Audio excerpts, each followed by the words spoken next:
across the nation. Raging Review. The Raging Cajuns will be a source of pride for this university, for the alumni, fans, and donors as we achieve success in the classroom, in the competitive arena, and in the community. It's about to get really fun. We're looking for dudes that will stand up. Well, Coach, let me tell you today, I'm here and I'm ready to stand up. And I challenge you, Raging Cajun Nation, to stand up with us. Stand up with us. Let's lock hand in hand and let's walk through the gates of Omaha. Hey, I love y'all boys. Let's grind every day starting today. Let's do it. Y'all ready? Alert! Ready? Who's that team ready? Who's that team ready? Yes, sir. I got one thing to say right here. Cajuns win!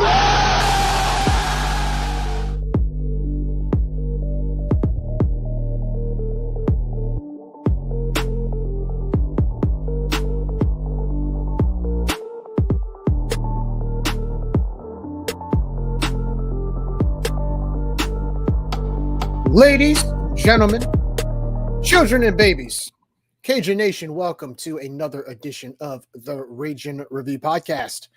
I'm Gerry, joined by Nick and Josh. Fellas, it's been a few weeks, but it's good to see you. How are y'all?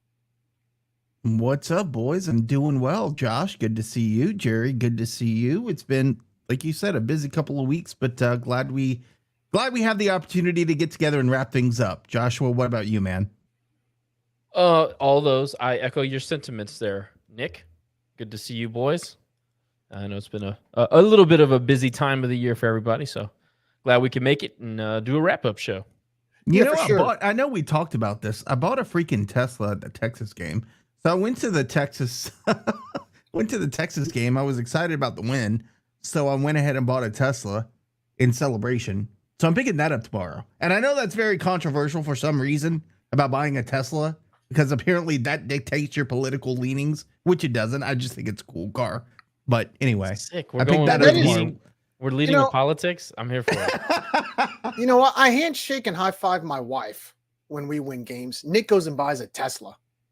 You just went all out. I mean, sometimes we'll toast, sometimes we'll celebrate, sometimes we'll just post on social media. Hey, we won. Nick goes and buys a Tesla. The whole point of that is to say DeBoot and his son. I talked to both of them on the phone. They're the ones who said, no, don't cancel it. Get it? So if I hate it, I'm blaming it on DeBoot and his son. Oh, must be nice. Must be nice to have. DeBoot gets wrapped up in everything that is related to anybody who follows him. Somehow or another, somebody gets stuff. I know. Hey, you know what? But we need more DeBoots. We definitely need more DeBoots in our fan base. Anyway, guys, sorry I couldn't make it for the regional pregame, but you guys did a fantastic job. Thank you so much for covering it. Obviously, Cajuns they got to participate in another baseball regional once again in College Station, finishing, actually making it to the regional final for the first time since 2016. Louisiana dropping the regional final to Texas A&M, who is pretty much the clear favorite to win, or not the clear favorite, but they're top three teams favored to win it all as they start the College World Series in Omaha. Cajuns finish out the weekend 2-2. We'll talk about that. We'll also talk about what happened around the Sun Belt. 3 other teams in the Sun Belt Conference participated this year in the baseball regional. We'll discuss some postseason accolades for some Cajun baseball players, as well as our final grades of the year later on for the 4 major Raging Cajun sports. We decided to do football, basketball, baseball, and we included softball, obviously, because of the success. So we'll get into that as well. But before we do, guys, let's thank the businesses who pay our bills. Let's talk about our sponsors.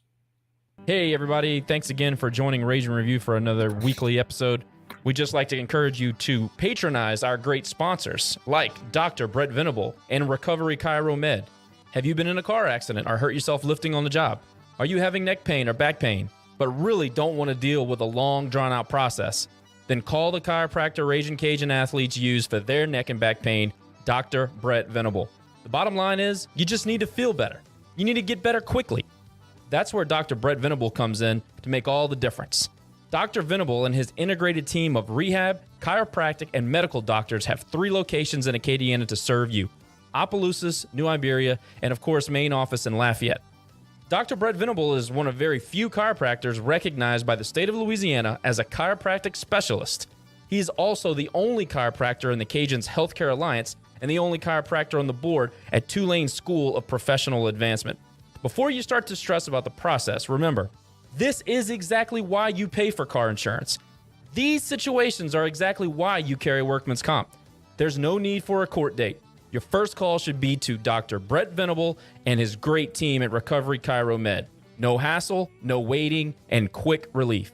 Come and find out what our Raging Cajun athletes and over 10,000 Acadiana residents already know. For more information, call the Lafayette office at 337-988-2188 or visit recoverychiromed.com.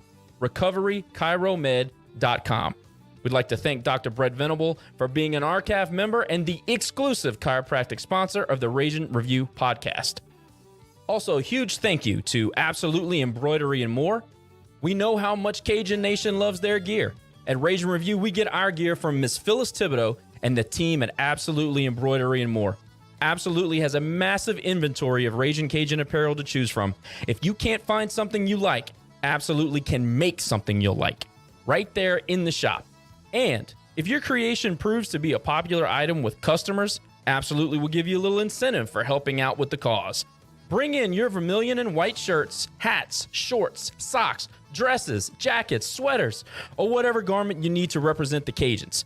Absolutely also offers customized embroidery services to promote your business on hats, polos, uniforms, etc. Absolutely rounds out the collection with an assortment of exciting accessories for the lady Cajuns in your life. Earrings, headbands, bracelets, clutches, and bags are just a few options to complete her spicy look. Pass by 3010 Collie Saloon Road in Lafayette and see the wonderful ladies at Absolutely Embroidery and More today. They'll treat you to quality Cajun clothing, complimentary gourmet cookies, and a friendly conversation. And if you're an out-of-town Raging Cajun, visit them on the web at absolutelyembroideryandmore.com or visit their social channels on Instagram or Facebook. There, you'll find pictures of what the ladies are putting on the shelves in real time. Once again, folks, please support local businesses and please support businesses that support the Raging Cajuns and especially the Raging Review podcast.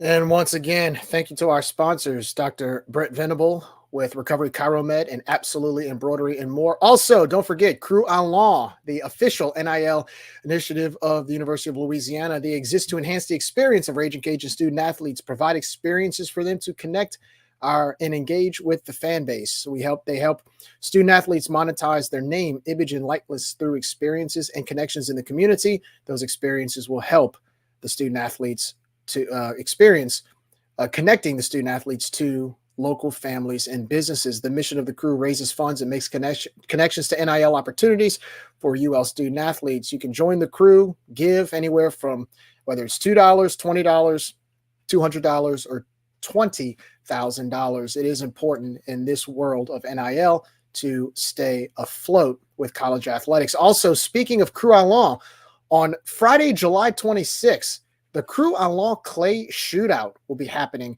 at the Wilderness Gun Club in Lafayette. It's a great opportunity to come out and show your skills with a shotgun while helping our student athletes. All proceeds from this event will benefit the Raging Cajun football players through the Crew en Law Collective.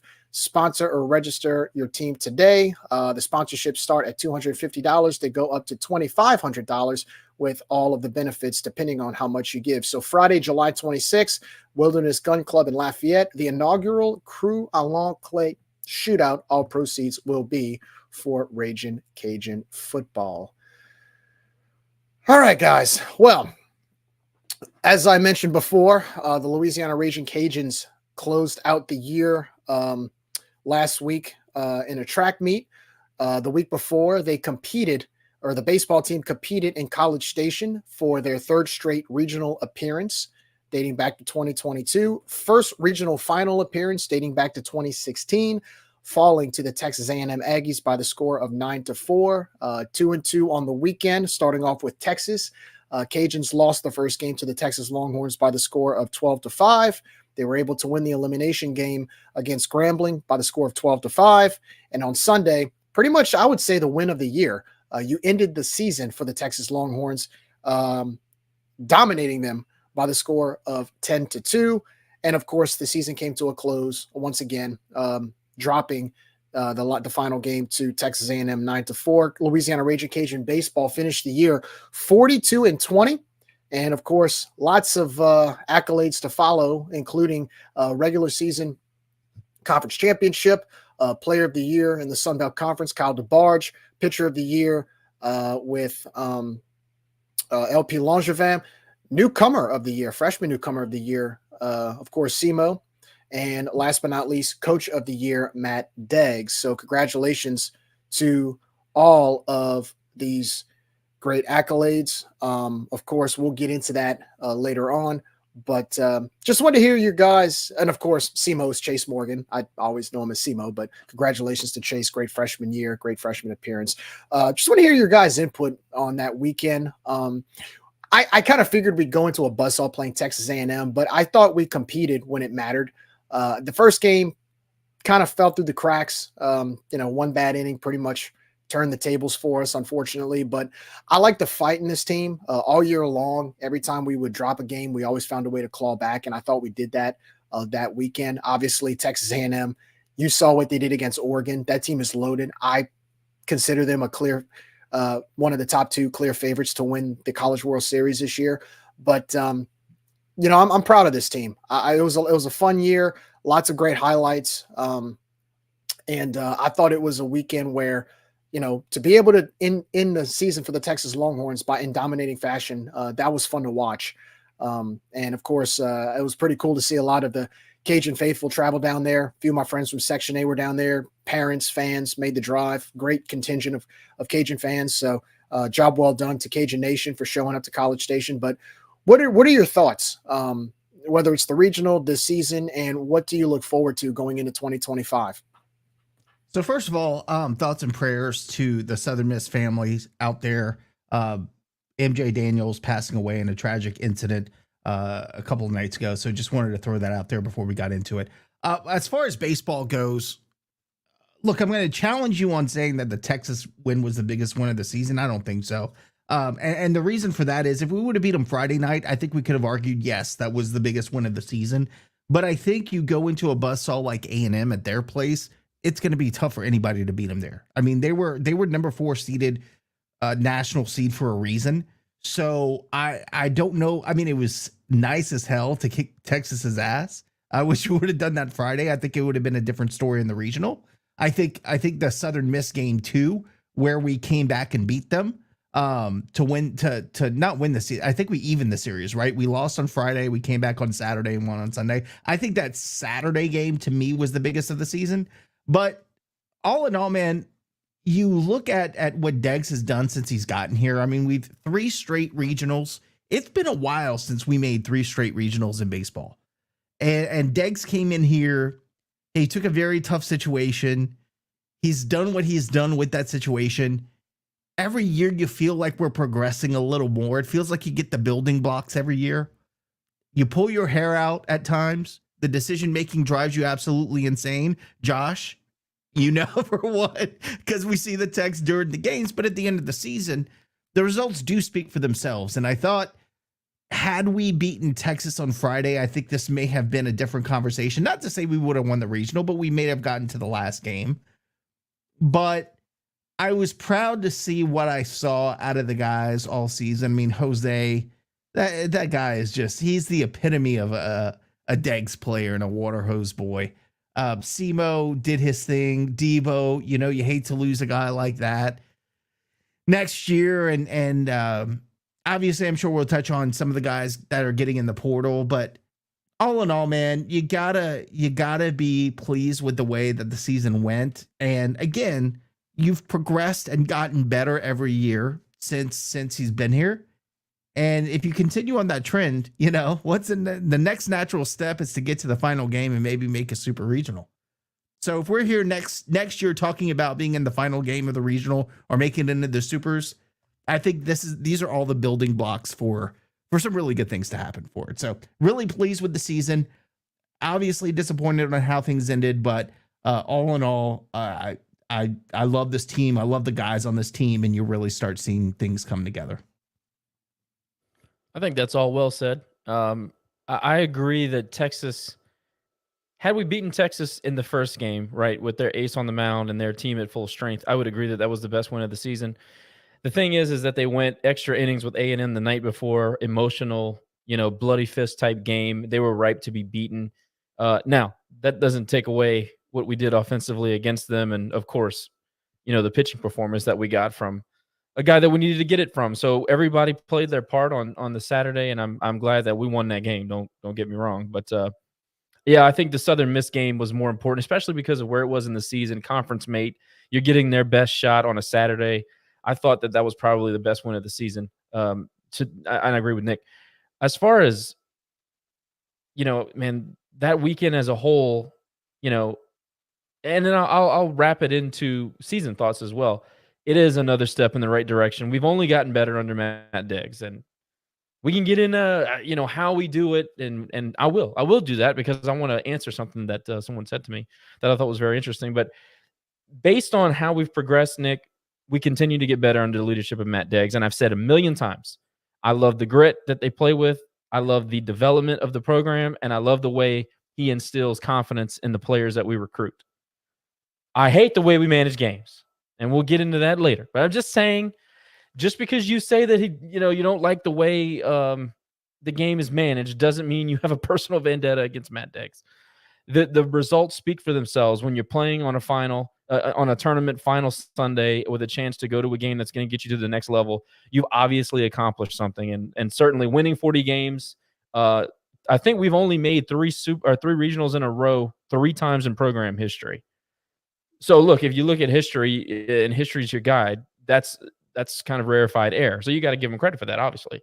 And Gunnar gets a big chunk of that credit as well, because we got better on the mound this year. There's no question about it. Now, we didn't finish the way we started, but the point is that we took a massive step in the right direction with a new pitching coach, and I only expect Gunnar to get better. And if we get into the minutia of all that, we can discuss those things too, but you got to give credit there and the recruiting and everybody involved. That there's some credit to go around. But, Nick mentioned that getting to the Super maybe might be the next most reasonable, logical step. I'll go a different direction on that. I think that because of the history of this program, I want to see us host a regional. I want to see this town host a regional. We really weren't all that far away from it this year. And as a matter of fact, we had a conversation on Selection Monday about how, we were just on the outside looking in, but there's actually precedent this year, guys, of an RPI. I think they were in the top, late 20s, maybe early 30s, Arizona. The reason that the committee said that they earned a host site was because they were regular season champions of the Pac-12 and they were tournament champions of the Pac-12. The Pac-12 was a top 4 league. We were a top 5 league, but it was very, very close between the Sun Belt and the Pac-12. Had the Cajuns made a run in the tournament, we really would have had the resume to go and put a bid in and say, hey, we earned this. We earned a host. So I think that that's an attainable goal, even as early as next year. You got a great core coming back. You think you know what you're going to have on the mound. I think that that's probably the next logical step. And obviously we all want to host. So that's not, that's not breaking news, but I think that's what we're looking at next. I'm glad you said that, because watching the regionals across the country, you look at a Georgia, and you look at not so much Georgia, but you look at a Tennessee, and you look at some of these quote big name programs and look at their stadiums, and they're nowhere near where Russo Park is, not even close. Now, Georgia has more seating, I think, at the outfield, and they have some berms or whatever. But as far as the stadium itself, I want to show that off on national TV. So I'm glad you mentioned that, because I tell you, it's going to open some people's eyes when you get an ESPN quality broadcast and you get, the lowering of the camera to show the outside and the inside of Russo Park. Really, in the recruit's eyes and just in the country's eyes, again, you look at a Tennessee and they're crap compared to what we have.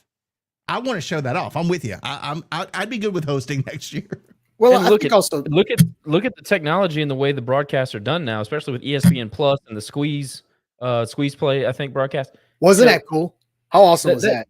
That is, 2014 is a long time ago now, guys. That's a decade ago. So having that exposure on those outlets, and look at the rise of podcasting and the rise of these social media presence like 11.7 and D1 and all these other outlets that give you all this great college baseball, to get your word out, to get your program noticed. Things have changed a lot in 10 years, and I kind of feel like college baseball is getting ready to explode. I mean, look at Georgia. No, Georgia did nothing 4 years ago, 4 years ago. They just started investing in the program. Same thing for Tennessee.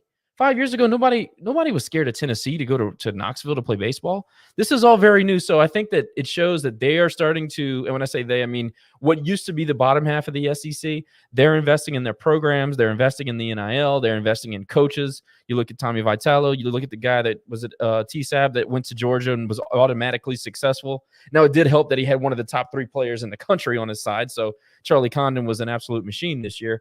But yeah, I mean, we're trending in the right direction, to get back to the original point under Deggs, and nobody can argue with the results. We can argue all day about how it's done, but at the end of the day, the results speak for themselves. And the last thing I'm going to say is, well, I'm going to say 2 more things. Congratulations to Chase Morgan, freshman All-American, as predicted here on this here Raise and Review podcast. Thank you very much. And that was not a second guess. That was a first. Also, congratulations to Debo, a first-team shortstop, All-America, and LP Langevin, third-team relief pitcher, All-America. Well, let's talk about the accolades. Let's talk about the accolades real quick. Go ahead and finish. Thanks. But those are like major. When's the last time we had an All-American? Oof. At shorts. Well, first of all, in the field, somebody like an everyday player. I want to say early 2000s. Jace Conrad, maybe. Jace Conrad was his first team. No, Jace Conrad. And I think Trosclair was a second team, if I'm not mistaken. And then Gunnar Leger was a second team. Well, everyday player is what I'm saying. And that was 15 that Trosclair was an All-American. So he's probably our last everyday player. So anyway, I mean, that's a big deal for Debo. Debo broke the home run record. I mean, a lot of things this year that you can look at and say, awesome results, awesome time. Debo had the clutch gene. He made it fun. You know what I mean? He made it fun to go to the park this year, so that was good. But anyway, Jerry, go ahead and make your point.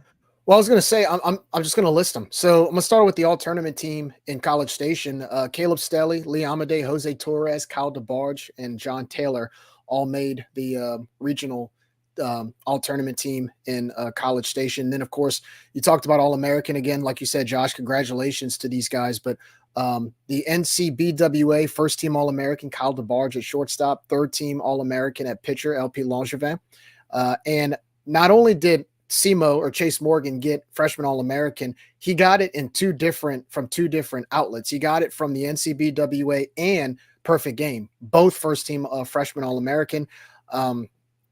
And Kyle DeBarge got Perfect Game All-American second team, and the All-Region team, the ABCA Rawlings D1 All-Region team, first team All-Region team, Kyle DeBarge and LP Langevin, and second team All-Region team, Trey LaFleur. Congratulations to Ray. Job had a well great done year for him. And look, for me, the Writers Association All-Star or All-American is always going to be the actual All-American. They are the most prestigious and longest running. So those are the All-Americans in my eyes. I know Perfect Game does the thing, but they're the Johnny-come-latelys on the block. I mean, it's good to have them recognized. I'm just saying, I think the Writers Association is the record. But all great stuff. All great stuff. So when people get recognized that way, when players get recognized like that, you had a hell of a season, because that's usually what it takes to get those type of accolades. I wanted to make a comment real quick about what you said about whether or not it's the biggest win. I'm not saying, when I wanted to correct myself real quick about Texas saying it's the biggest win. I'm talking perception wise. I'm not necessarily talking about on the field. I thought the Southern Miss game on Friday night when Debo hit that 3-run shot, I thought that was the one that kind of boosted us to clinch that conference championship in the regular season, gave us more momentum to finish the job. The reason why I think the Texas win as a whole was the biggest win, I understand Texas had an emotional letdown the night before. I definitely understand that, they came in worn out while we had some a little bit fresher legs, right, after the early Grambling win. You guys talk about NIL, you guys talk about the perception, you guys talk about how college baseball is growing. just this one instance, take away the 10-2 win, take away the domination and us ending their season. Just look at the bat pimp by Jose Torres on that 3-run shot in the top of the 8th and the coverage it got. And the number of eyes saw that on social media, the way he pimped that bat. That alone to me was probably one of the biggest highlights of the season because of the fact that it reached so many eyes, and look at who it was against. I mean, Texas, I would say that they haven't been lately, but they are kind of a blue blood in college baseball. And you dominated them. I think I understand it's an elimination game, but I still think when you have to look at the perception point of things from a recruiting standpoint, to me, that weighs just as much as if you're playing for a conference championship, beating a Southern Miss or a Coastal Carolina. So I kind of wanted to, I wanted to kind of make some clarity on that. I don't, whether we won or lost against Texas A&M, it was hard. It's always hard when you all baseball season ends. But man, that Texas game was fun to watch. Not many times does Texas get dominated like that at all. And it was us that did it. No, I agree. And look, I get what you're saying about Jose, because let me tell you, walking into work in Houston on Monday, where I know we got a couple of Texas people, it was F that little catcher. Who does he think he is? That was the first thing that they said when they saw me in the morning. So look, Texas, I get it. They got a ton of money. They underachieve a lot over the last, let's say, 10 years. Yeah. It's assumed that they're on this pedestal because they're so great. No, they have the biggest budget in college athletics, and they underachieve more than anyone else. So, I wouldn't. Yeah, you could. I guess you could say they're a blue blood. But look, anytime you get to beat Texas because their fans are cocky as hell, it's always fun. And look, they got some damn good players on that team. Some dudes that look like they were about 15 feet tall when they were at the plate. They got some big dudes, especially that Laviolette or Laville, whatever you call themselves. A couple of really big guys on that team. So you like to see a grinder like Torres go up there and just dominate at the plate. But again, I will agree. I bought a damn car because of beating them in that game. It was a lot of fun. I enjoyed it. The funny thing about the bat flip is that he's done that 4 or 5 times this year, and 3 of them were doubles. I guess I don't know if people remember that, but he's done it 4 or 5 times this year if you watch the games. But shout out to Brian Broussard, who hit a 450-yard tank right after that I don't know if it ever came down. That was the farthest home run recorded of the season, that ball that Brian Broussard hit, according to Bab and TrackMan. And by the way, the game was fun. Shout out to the A&M fans, because there was that one guy behind the plate that was just giving them hell the entire game. And I think I kind of watched him a little more than I did the game, because it was so fun to watch that dude. There were a few, look, when we were not playing A&M and while we played A&M, they were fine as well. But when, during our games, cause I was there for a couple of games, they were really cool. They were really nice to us and gave tickets away and all that stuff. So, it was they were funny. It was fun. Yeah, I gotta tell y'all, I just think, like you guys said, there's a gradual increase in success that we've seen over the last 4 years. In 2021, I think we finished the season 10 games above 500, lost in the semis of the Sun Belt Conference Tournament. 2022 finished with a record I think it was about the same, but we ended up winning the tournament, going to a regional in College Station. Last year, our record was even better than that, and we got an at-large. And then this year, we won the conference title, the regular season conference title, got an at-large as a 2 seed. I believe that was the highest seed we've had in 8 years, and made it to the regional final. So there is a gradual increase. And now, look, now the bar and the standards there. Now the bar and the standards there. I think we're back to where we've always wanted to be for as long as Tony was here. And now it's going to be interesting to see now that, like you said, we've gotten to the regional final. Can we host next year? And what's it going to take to host next year? Who are we going to bring in? where are we going in the portal? Who are we going to go get? I mean, we're losing some guys this year to the portal. We're losing Debo and possibly most likely LP to the draft. I do think we got some good up and comers coming in next year, but what do you guys think? What do you guys think as far as what to expect next season roster wise before we get into the portal? What are y'all expecting, and what do we need per se to continue this success? Yeah, I think you obviously need to figure out your middle infield. I think Amade comes back, right? So he's going to come back next year. So they may move him to second, and they have this freshman coming in, Blaine Lucas. Man, let me tell you, I've seen that kid play. He's one of the top prospects in all of Texas, and he just won a Texas State championship. Dude can hit. He can play middle infield. So he's a potential shortstop as a freshman. I think he's that good. Obviously, you're going to need some more arms that are dependable and reliable. So I think we're going to look. We lost some guys in the portal that weren't necessarily starters or really panning out for us. So I think you're going to see some movement there. But the portal works both ways, man. Like, we're going to lose some guys. We're going to get some guys in the portal as well. So I think if you're looking for I think the biggest need next year, obviously, in my opinion, will be starting pitching. I think we need another couple of solid starters. You need 4 solid starters this year or next year. And right now, I don't know that we have on the roster 4 solid starters when you're considering who's leaving. So I think that's going to be something that we go in the portal for and try to get. Again, middle infield, I think we're going to be okay. I think we can move some things around, and I think we got guys on the team that'll compete for that as well. I mean, I talk about a freshman, Blaine Lucas. I know there are going to be other guys who are currently on the roster that are going to fight for that spot. So really, I just want to solidify the reliability of our pitching and knowing what we have out there. And I know, I think that's, I mean, I could go on and on for another hour about this, but I think for me, my biggest thing is going to be get reliable starting pitching, give us 4 starting pitchers that we can rely on to get us at least 4, hopefully 5 or 6 innings to get us off to a good start. Then your bullpen can take over from there. So that's, for me, the biggest thing that we need to address in the offseason. Pitching. That's it. Look, defense is going to be fine as long as you know what you have up the middle. And barring injury, you have Stelly, who was really excellent defensively down the stretch, back in center field. You got Jose Torres back behind the plate. That's such a huge advantage to have an older catcher. And then you're going to have Connor Cuff at shortstop. Who's going to play second? Nick mentioned maybe Amade slides over. I personally think Amade is going to end up at first base, especially now that we've lost Mason Zambo to the portal.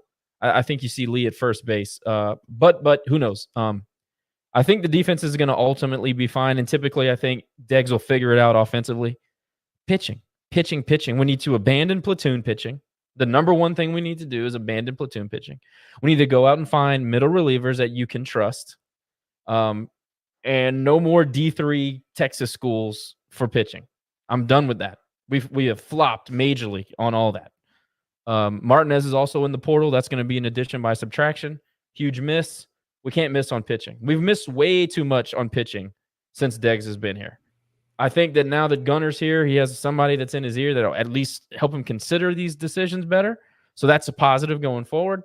But I think everything we do next year, the next year, going forward, next 3 years, all going to depend on pitching. Hopefully Toit comes back healthy and able to ramp up properly in the offseason, has a good fall and everything. That's TBD though. So, you feel like Chase is going to be staying put. We've all been hearing that there are good things on the horizon and he wants to be here in Lafayette. So he's your anchor, obviously. If Herm can come back and recover from whatever arm tightness or whatever it is that he was experiencing, you have him. We have real results from him on paper, so that's something that you can rely on. And you got some other guys out of the pen that I think are going to be better. I think Murphy Brooks is going to be better. J.R. Tollett looks like he's going to be a guy you can rely on down the stretch. There are a few others. You saw a lot of Mandino in the postseason. I was actually on a call with Jerry a couple days ago, and he said that he'd like to see more Mandino on the mound. I don't know if that's in his is in his plans or in Deggs' plans for Mandino because he is a really he plays with hair on fire. He's a good defensive outfielder and he manufactures things with the bat. So who knows where his value is on this team? It's probably going to depend on the makeup of the team next year. But maybe you see some Mandino. You never know. But we've got some guys that we know that we can rely on. We got to go out and find some more. We need 7-8 pitchers to be good in the postseason. We learned that this year. 40 wins doesn't mean anything. Once the season ends, it's a whole nother season. And how do you play it? Do you have to platoon pitch because you trust 4 guys, or are you going to go out there and run some arms out on the mound that you can rely on? That's flat out. That is everything to next year. The question about the roster is a loaded one right now. We don't know really what we're going to be dealing with because of the portal, because of so many moving parts, recruiting, all this stuff. But as we know the roster to be what it is, that's pretty much all you can project. I have full confidence that Gunnar will be able to, walk into anybody's living room and say, "Hi, I'm All-American Gunnar Leger, who pitched in the majors, and I'm the coach at Louisiana, and I'd like your kid to come and pitch for us." I know that holds some weight when you walk into a living room, especially in Lake Charles in this state. So I have full confidence in the ability to get him on campus. Hopefully, we can continue to develop the relationship between Deggs and Gunnar so that some more of the pitching reins can be handed over to the guy who pitches. By the way, before you go, Gerry, I just want to ask you, Josh, and Gerry, you too, I guess, are there any surprises in the portal that has hit so far? I guess Martinez may be borderline. I wasn't really shocked.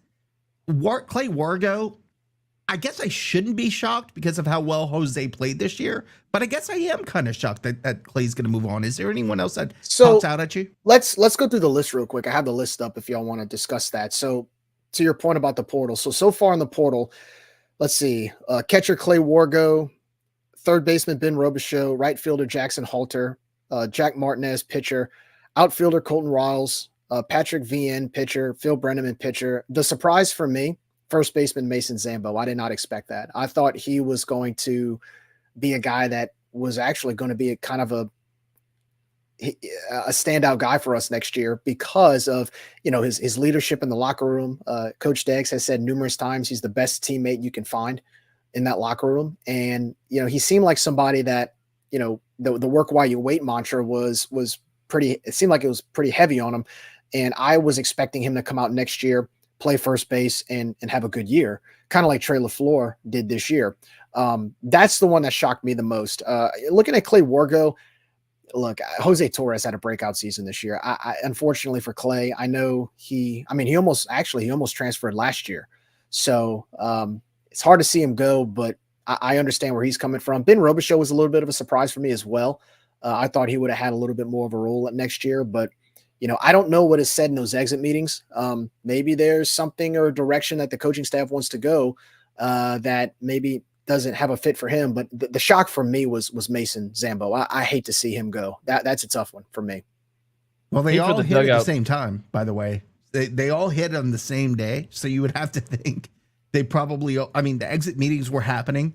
So those conversations didn't make them feel confident in the direction that they were going personally on the team. And whether that's perceived or reality, who knows? But, that's where we live in today. I hate it for the dugout. Zambo, the camera hog, Cajuns win, brother. That was part of the season for me. I look forward to that after every game. But, look, left-handed, big guy, corner bat. He's going to go, I believe, to UNO or Tulane, being from the New Orleans area, and he's going to play. I think that's where he's headed. Ben Robichaux, the thing with Ben Robichaux, he's an outfielder, and he's a top-of-the-lineup kind of guy. But where's he going to play, Nick? He's not going to beat out Stelly. He ain't beating out Uhas. Who we've got so many options. Mandino, we've got so many options out there. Is Brian Broussard? He was a senior. Higgs a senior? Yeah, he was. He was at senior day. So we are losing some guys. So maybe they wanted to use him in a utility role. I'm not really sure. I know that he had some injuries this year, and he was battling that. Maybe he just saw, like he said, that he wasn't going to really be an everyday type guy, and that didn't sit well with him, and I totally understand that. But somebody's going to give him a chance. He's got too many tools. I hate to lose Zambo. And look, Martinez, people have different opinions. In my opinion, we couldn't get him out of the dugout fast enough. That's not the kind of guy we need on this team. I'm sorry. He's a selfish player. I understand people make mistakes, but you can't MF your coach from the dugout or, from the pitcher's mound on national TV. Cannot be done. And not on top of that, even if he would have recovered from that, he was not D1 material out of the pen. Well, that's what I was going to say, Josh. Besides that, he was not reliable. Like, you never knew what you were getting out of the kid when he got into the game. And I think that was part of his problem. It was up here, not here. He's got the talent, I think. I just think, he gets in his head a little bit too much. I think he was inconsistent. And, maybe a little bit of that was because he was dissatisfied with his role. And I get all that. Still, at the end of the day, you're 2021. I get all that. But that's not what a team is. Not the way that Deggs coaches it. And you're never going to thrive in this environment. So, he couldn't throw strike. You can't be a loose cannon and not deliver. Like Bo Bonds was a loose cannon, but when he came in the game, he blew strikes away. He threw strikes. Yeah. You can't be a malcontent and not deliver. You got to figure something out along the way. So I don't want those type of attitudes and those type of players in the dugout. So again, like I said, that's addition by subtraction with him. And everybody else, I think they're just going to go the JUCO route, get some playing time, develop their skills, and get another shot at another D1 institution, because the players that we had in the room or in the locker room were D1 talent. But some people just need development, and you go the JUCO route to do that. So sure, I expect to see some names come back to the Teague like we usually do. I'm kind of curious to see what type of approach we do take in the offseason with the portal. And I mean, we're losing some power with our bats. Say what you want about Connor Higgs, but Connor Higgs, when they put the bat on the ball, I mean, sometimes it was feast or famine, but when it was feast, he was able to get some hard hits. Trey LaFleur, losing him, I think Trey LaFleur, if they had a comeback player of the year award in the Sun Belt Conference, I think he would deserve to win that. Losing him is going to be tough. He had a lot of power to his swing, and he was just a good hitter overall. And believe it or not, to me, I thought he was probably one of the better first basemen we've had in a long time, or one of the best first basemen we've had in a long time. Seemed like he was very dependable there at first base. And then we're losing JT and Debo. So pretty much we're losing the first baseman, the second baseman, our All-American shortstop, and we're also losing our left fielder. And I believe that's it for right now. But of course, we're losing a ton of pitchers. I mean, David Christie's gone. Jack Martinez is in the portal. We're losing Blake Marshall. Who else? Just to name a few. Blake Marshall was here almost 7 years. Can you believe that? That's crazy. He was like the Stephen Feehan of pitchers. he was the final road recruit. That's crazy, man. I mean, so like we are losing some key elements to our roster. But I said that last year. I mean, losing Rocco, losing Brock, and a few others last season, and yet we just found a way to reload this year, especially on the offensive side. I think one thing that makes me comfortable is I know Matt Deggs, being the offensive-minded coach that he is, and you combine that with what Seth Thibodeau brings to the table as well, as far as recruiting goes, I have no doubt that we're going to bring some offensive talent. The question is now is what, like you guys said, and I agree with you wholeheartedly, both of you, about pitching. What type of approach are we going to take now? Because, and Josh, and I've told you this privately, but, I think hiring Gunnar Leger obviously was a grand slam. I say that not only because Gunnar brings a lot of smarts to the pitching side of our roster, but I also think that there's a philosophy, a consistent philosophy that I think Gunnar did a good job of trying to implement this season. Look, we had some good pitchers this year. You had guys like David Christie, for example. But at the same time, I think now, moving forward, we're losing some of these guys, whether it's to the draft or the portal. I mean, not the draft, the graduation or the portal, or even the draft, like say for someone like LP. I think now, in my opinion, I think this philosophy could be a recruiting tool to where we can actually recruit to this system. I think if you recruit to the system that Gunnar is now coaching, I think there could be more consistency with our starting rotation as well as our bullpen. I'm curious to see the approach we take moving forward on how we recruit to pitchers, considering the fact that now, look, we had BJ Ryan come in as a pitching coach. Then Tibb was a pitching coach for a little bit. I think we actually have a sustained philosophy pitching wise to where now I think we can actually recruit to that. And I'm curious to see who we go get. Personally, I think we got some high school talent coming in pitching wise. I think we can go to the portal and find some decent pitchers. I'm curious to see how we take that approach. That's going to be the big question mark for me going into the fall. Gunnar is going to be as great as he is allowed to be.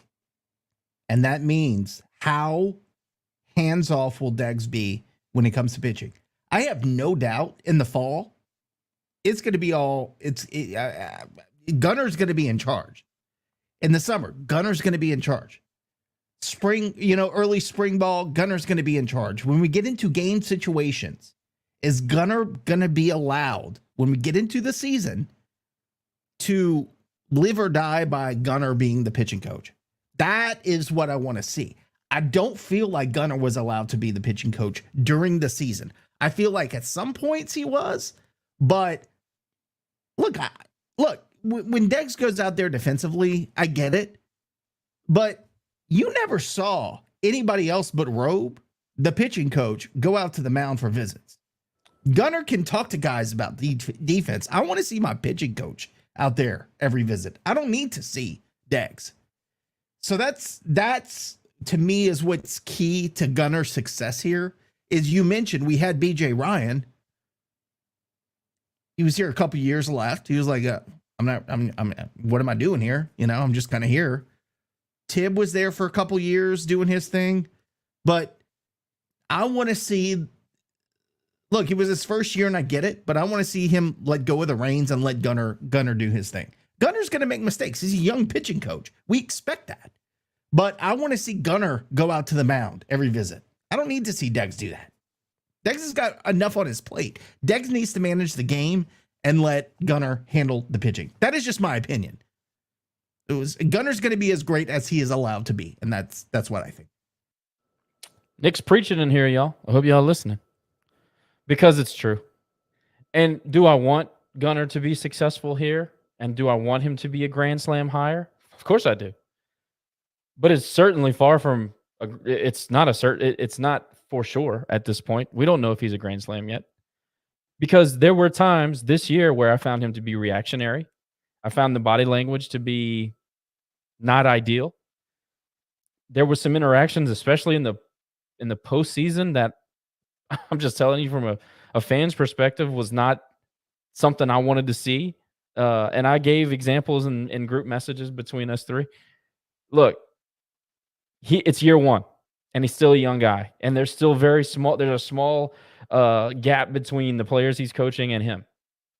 So some of that is going to work itself out, and you just have to experience it to figure out how to deal with it. So by no means am I crucifying Gunnar at all. It's part of the process. A young Tony Robichaux was 10 times worse when he came out of McNeese and came to UL and was hollering at pitchers. I was there, I remember. So a lot of it is just part of the process. But the part about how great is he going to be allowed to be, that is so on the money. Because to me, and we've heard rumblings of this actually happening, when we started to struggle, when the pitching staff went from that, I think it was like 10 or 11 in the country in ERA, and our whip was up in the top 25. When we started struggling, when we started playing better offenses later in the season, the philosophy completely changed. The decision-making process completely changed. Who we went to out of certain situations completely changed. And it was baffling. You couldn't figure it out. And really, to me, the only answer is, well, the person making the decisions changed. That's the only thing that made sense at the time. And I think everybody knows what I'm talking about. So is Gunnar a home run hire? We don't know yet. I hope he is. I hope he is. Nothing would make me happier, because that means we will be very successful and he'll be here for a long time. Not to say he won't be coveted, but I think he would choose to stay at Lafayette over many other jobs. But the process is still playing itself out. Year one is under his belt. He's gone from fall into now we're going to see his second fall. Gunnar's going to learn more in this. He's learned more this past year than he probably ever will in his whole coaching career. I'm glad it's over. I'm glad we were successful like we were early in the season. I'm glad he learned the lessons that he had to learn. Now it's time to start becoming that seasoned coach. And if he has to have a little butting heads council meeting with Deggs about some things where, hey, look, dude, I'm the pitching coach. You hired me to do a job. Well, maybe that needs to happen. And I think Gunnar is a confident enough guy to be able to say those kinds of things in those offices. And I hope he feels the autonomy to be able to do so. So it's going to come down to pitching, and it's going to come down to, are we going to let our pitching coach that we hired to coach pitching coach the pitchers? And that's my thought on that. Yeah, I still feel confident that it was a home run hire. You got somebody that, he really didn't have much coaching experience coming in, but he still brought a lot of knowledge. And I find hearing the pitchers talk about him, hearing the players talk about him in his first season, even at the fact that he's only 5 or 6 years older than the oldest player on the team, there's still, I think, outside of that one incident in Houston, I do find that the players respect him. And I really, when he presented to us one time at one of the Diamond Club luncheons, I mean, he brings a lot of knowledge to the game. He is very smart. And it's not easy for a 27, 28-year-old coach to come in the first year and try to pass on that knowledge to a team that you had a lot of veteran guys. Like you said, the age gap's not that far away. I think that what we saw in the first year, it's only going to go up from here. I do agree that, and that's any coach, right? You're only successful if you're allowed to be successful. I hope, again, there's going to be a lot there's going to be a lot that's going to be revealed depending on who we bring in next year, pitching wise. Next year, it's going to be a test for this coaching staff on the pitching side because we're going to have a lot of new faces. But I'm excited to see it. Again, every year it seems like when we rebuild our team, we put in some key spots, and obviously we have some guys that don't fit. But for the most part, our core always in the last 3 years have seemed to be pretty solid. So hopefully we can see a 4th straight year of that next year. I mean, we did sign, I believe, who was it? Ardoin from Texas. We just signed him. He seems like he got a lot of play time as a freshman at UT. That was a huge get.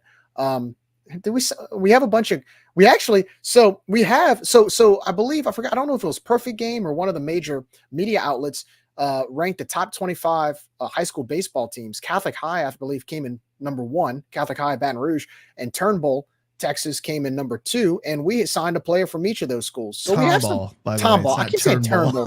Tomball. I'm sorry, Nick. I'm insulting you as a Texan now, but we've signed some guys from those schools, so we're bringing in talent, and especially, I believe one of them's a pitcher, right? So I'm hoping that that pans out. But again, Texas football brings in talent for the last 50 years. Yeah, that talent means nothing. But it's good to have good players. Sure. I don't want to get a bunch of scrubs. However, being able to coach them up and develop them, that's where the good teams and the great teams are separated. So that is something that's yet to be determined yet. And that was my whole point on the explanation of what Gunner's able to do. In the last couple of years, we've kind of have. I mean, if you're comparing Texas football, I mean, we didn't have it's not like we had a losing season and didn't make a postseason, regional. I think we've done that. I mean, we've done that. The question is how successful can it get from where we are now? Can we, like what you talked about wanting to host a regional, do we get the talent and coach the talent that will allow us to host a regional with the talent we're losing this year at the end of this season? I'm not worried about talent. Me either. That wasn't what I was trying to say. Yeah. It's not about talent. Can we coach the guys up that need to be coached up? And can we let me back up a little bit. Let's go back to the Gunner thing. Cause I love Gunner. Like, I think Gunner's the right hire. I don't want this to be misconstrued, but you said he's a home run hire in year 1. Did you think Dez was a home run hire after year 1?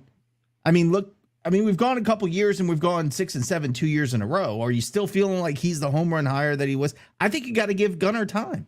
And Marlon definitely a home run hire after 1 year. Yeah, I'm not saying that Gunner's not the guy and that he's not a great hire. I think he's a fantastic hire, but is he a home run hire? I mean, we're only in year 1 and we saw some things that for the value.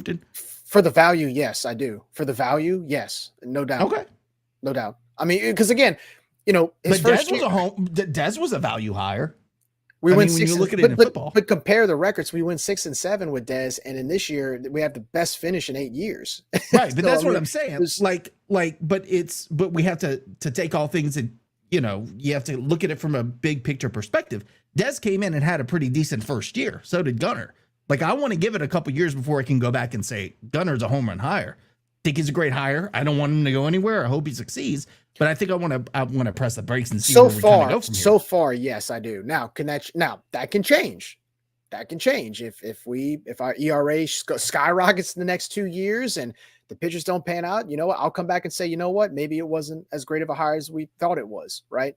But so far, you know, I thought the pitching this year compared to last year made progress. I do. They did. Our ERA was around 5 last year, you know, and I mean, I thought, you know, we had some moments against good hitting teams. We talked about that during the year, but overall, I thought we did fine. I thought we did okay, enough to win. We're not making this an indictment about Gunner. That's not the point. The point is no. The report card is incomplete. Do we believe he's the guy for the job? It certainly looks like it. Are we ready to say this is an absolute grand slam hire? We can't say that yet. It's incomplete. And also about the talent and the coaching and everything. In baseball, A plus B doesn't always equal C. You can take inferior talent and get results. We did that under Robe for a long, long time. Or you can take exemplary talent, not coach them up, and not get results. Or any of those other variables can change. That's the thing about baseball. It's difficult. It's difficult to be able to put the pieces in the right, you know, alignment for the puzzle to make sense, and then you get the results. Even if Gunner comes in and we have a worse team ERA and our whip isn't as good next year, he could still maybe damn well do a much better job next year with inferior talent, and we wouldn't know the difference. The point I'm making is that this is year one. It looks good on paper. However, this is, you know, hopefully year one of many, many years. Like, we still have a lot to find out. And if you really want to nitpick, you can go back and look at times in the season where you say, that was a learning moment, that was a learning moment, that was a learning moment. So that was just kind of the point. That's fair. That's fair. I do think our pitching staff or our pitching philosophy is in better hands because, you know, you look at the last couple of seasons and, you know, you've had to change pitching philosophies and pitching approaches, 2 or 3 times. And now I feel like with Gunner, it's more anchored, if that makes sense. Like there's more stability. You get where I'm coming from? I feel like his approach is more consistent, and if that makes sense. The process is there and in place. Like Gunner has the process in place, and it's there. The question that we all have is whether or not he's going to be allowed to coach outside of that process, and if he will be allowed to even make decisions in game, because like Josh said, it was almost a tale of 2 seasons. We're out there with the best ERA and kicking it on, you know, kicking ass on the mound. And then all of a sudden we face some decent hitting teams and our entire philosophy changed. I don't think that Gunner's approach has changed. I think the ability to allow him to coach maybe has changed. So that's kind of what I'm saying. Is he going to be allowed to be great? And if he's allowed to fail, is he going to be allowed to make mistakes? Because again, he's young. He's made a couple of mistakes. Will he be allowed to make mistakes and get better, or will he be confined to certain, you know, boundaries that if this is out of bounds, you can't handle it? That's what I want to see. I want to see him be allowed to make mistakes, but coach the damn pitchers, because that's what he's here to do.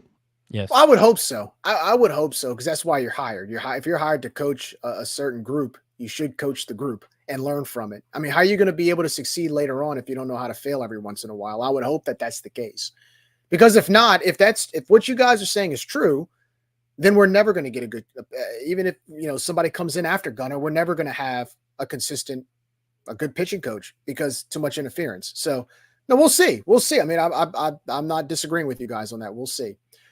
So before we close the baseball segment out, I want to give a shout out to the Sun Belt Conference. There were 3 other teams in the conference that participated in the baseball regionals a few weeks ago. Coastal Carolina, they finished their regional with a 2-2 record with a big win versus Vanderbilt. Man, they really opened up and dominated the Vanderbilt Commodores. Unfortunately, they dropped 2 straight to Clemson. But that was a very impressive win. I believe they also had a win over High Point there as well in the Clemson Regional. Gary Gilmore bows out of his coaching career at Coastal. Best of luck to Coach Gilmore in his retirement. Southern Miss down in Knoxville, 2-2 overall, just like the Cajuns and Coastal, with a big loss, really a tough loss to Indiana. They were able to get a win against Northern Kentucky in the elimination game before coming in and just really full-fledged pounding revenge on Indiana in the second matchup. And of course, they bowed out with a 12-3 loss to Tennessee, who is the number 1 overall seed, now playing in Omaha. And so the Golden Eagles bow out of Knoxville with a 2-2 record. And last but not least, the at-large bid that we really were happy for because it was their first regional in a long time. The JMU Dukes down, I believe it was down against North Carolina State, down in Raleigh. They finished the regional 2-2 with a loss, a really heartbreaking loss to South Carolina. Pretty much had that game won in the first game. Came out, eliminated Bryant in the elimination game, and then they kind of pulled the Cajun stunt. They eliminated the team that beat them the first time against South Carolina, eliminating an SEC powerhouse. Very impressive win for JMU, and really had a hard-fought loss to end the season against North Carolina State. Another team, of course, that's Josh's dark horse to win it all. They are in Omaha right now. So all four teams where Sunbelt schools had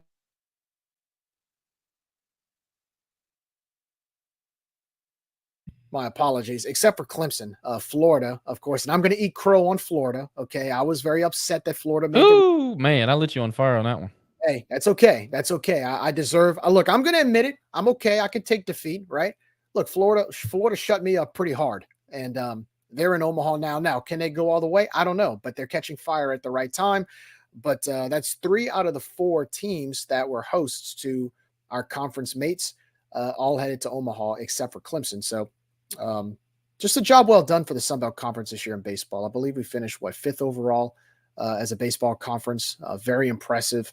The conference race this year was fun to watch. I mean, there were probably 2 or 3 other teams, in my opinion, that were worthy enough to compete in the regional, including Troy and Georgia Southern, both of which I know the RPI was a little low for Troy, but they were both good enough teams to make some noise.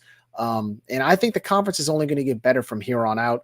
As you saw, Arkansas State just hired Mike Silva from Nichols to be their new head coach. It looks like they're getting serious about baseball up in Jonesboro, which is necessary. It's good. You need that because Arkansas State, to me, there's no reason why they shouldn't be competing in baseball now that they've done a pretty good job in football and basketball. Why not make it a trifecta in baseball? And of course, Mike Silva, goes to Nichols. Nichols hadn't made a regional, I believe, in over 20 years. He goes to Nichols and in 2 years gets into regional and beats some really, really good teams during the season. So I'm curious to see if he can kind of bring that magic up to Jonesboro, because at the end of the day, like we always say, if Arkansas State improves in baseball, as good as the conference is right now, it's only going to make it better, right? There is no reason that Arkansas State should be where they are in baseball. The reason that they are where they are in baseball is similar to basketball for us. Coach is a nice guy, graduates players. We like him. He hangs out with us. Look, Tommy Raffo is one of the nicest people you will ever meet. He is a quality guy. Love the guy. He was not getting it done as a baseball coach at Arkansas State, but they hung on to him because they were told, well, he's a nice guy. Well, he's a good dude. Well, he graduates players. At the end of the day, they had to make a decision. Or do we want to hire the nice guy that doesn't qualify for conference tournaments and doesn't make it into the regionals? Or do we want to hire a guy with experience that will win? Winning matters in college athletics, especially where this is all trending. If you don't win, you're not going to get the players that you need to get to compete. You got to compete against the portal now. So Tommy Raffo is a great guy, but in the end, if you want to progress as an athletic program, especially in a certain sport, you got to hire a guy that will win consistently. They did that with Mike Silva. God bless Tommy Raffo. Love the guy. But in the end, wins matter. And Arkansas State will be better for it in baseball. And so will we. The entire conference will be better because Arkansas State moved on from Tommy Raffo. Tommy Raffo is the poster child for nice guys finish last. It just is what it is. They also don't invest in baseball. They don't. Their facilities are terrible. They don't really recruit. They do not acclimate. I mean, hell, they tried. They got Alan Dunn from LSU thinking that he would be their savior as pitching coach. They tried. I agree with that. That was a really surprising hire at the time, but they don't allocate funds to baseball. They just don't. They dump everything they can into football, and now they have some sort of a huge influx of money from I think it's the Walmart folks and a cloud computing company of some kind, whatever it is. And now they're going out, and you saw their basketball team sell out. I think they sold out one of their games because of Barstool partnership, and now Yeah, they're going to go ahead they and did. spend some money on softball and baseball. So hey, good for them. If it makes the league better, great. But it's not a surprise that they've been bad for so long. They don't care about baseball there, which is something that I can never understand. Yeah, they're in an awkward area too, up in like that northeast part of Arkansas. But I still think they can recruit there's some JUCOs, some transfers go in the portal now. I mean, look, they've invested like you said, a lot of money into football and basketball. I mean, Brian Hodgkins. I mean, I know they took Kobe Julian from us, but if you look at what they're building in their basketball program, they're actually some of these media outlets have them as a favorite to win the tournament next year and go to the dance and win the Sun Belt Conference, which they haven't done in a long time. Think about this, Jerry. You've got a state the size of Arkansas. I mean, Arkansas is not, it doesn't have 30 million people there, but you got your only competition is Arkansas. It's Arkansas, which is in Fayetteville. So you're talking Right. about, it's a small little town in Northwest, whatever. Like, it's Fayetteville, and there's only one really. I mean, in baseball, maybe UALR, but they're so terrible. Hey, no, watch it, pal. like, They won the WAC this year. well, I'm They saying did. terrible. They have such terrible facilities. Let's go there, okay? So you're competing against. I mean, Arkansas State has decent facilities. You feel like you can recruit to that. There's no excuse for them not to be successful in the Sun Belt. I don't see it. I don't. I agree. And they don't even have softball. Obviously, we know that, but I think that's on their schedule to start up their softball program. I read that the other day anyway. it should. It should be. There's no reason why it shouldn't, especially now. I mean, every team in the conference has one except for them, I believe. So there's no excuse. I mean, it's time to start. Look, if they're really making that NIL push and they're starting to get those type of investors into their athletic program, it's time to start actually investing and building this thing. And that starts with improving your baseball program, which they did by the hiring of Mike Silva. So I'm excited about that. And I'm tired. Like, that's the thing about the Sun Belt Conference, right? A lot of it's feast or famine, right? Most of the time it's feast, but then sometimes you go play a team with an RPI of 250. And I felt that Arkansas State was always that team. Every time we played them, it's like, okay, it's great. We might get 2 or 3 wins, win the series, get a sweep, but then your RPI drops because their RPI is always in the low 200s. Hopefully Mike Silva can change that. If he could do that at Nichols, there's no reason why he can't do that at Jonesboro. So I'm really excited to see what he can do there. All right, guys, y'all want to wrap that up for baseball? Any final thoughts before we move on? I'd like to address something. What you got? Why are you smiling, Nick? Because I don't know what's about to come out of your mouth. That's why I'm taking a drink. So, you know me, I mind my own business. I don't really antagonize anybody, pretty much just live my life. I fired off probably 150 tweets during the postseason in baseball. 149 of those tweets were overly positive. Things like, wow, that's a humongous home run from whomever. Wow, what a great pitching performance, blah, blah, blah, blah. I made one comment, really over the course of like the majority of the season, really. And I was accused of having a personal vendetta against Deggs. So I wanted to address that moron, because I know he watches, because he hate watches Rage and Review. Everybody needs a critic. There's nothing wrong with having a critic. It's healthy. It makes you better. I literally tweeted, at what point is the problem in the dugout? Now, that comment was in the context of the several very bad pitching decisions that we had made over the course of 3 or 4 days. Okay. I didn't attack anyone personally. I didn't insult a person's child. I said, at what point is the problem in the dugout? I didn't even direct it at a single person. I get harassed on Twitter and then via text message.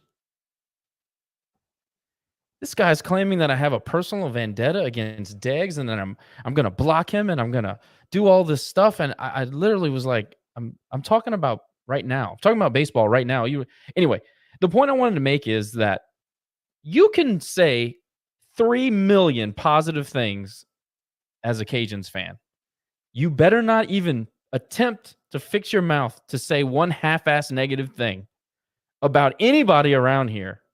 Because if you do, you will be accused of having a personal vendetta, like a true hatred for the human being that wears the head coach moniker on their shoulder, on their left breastplate here.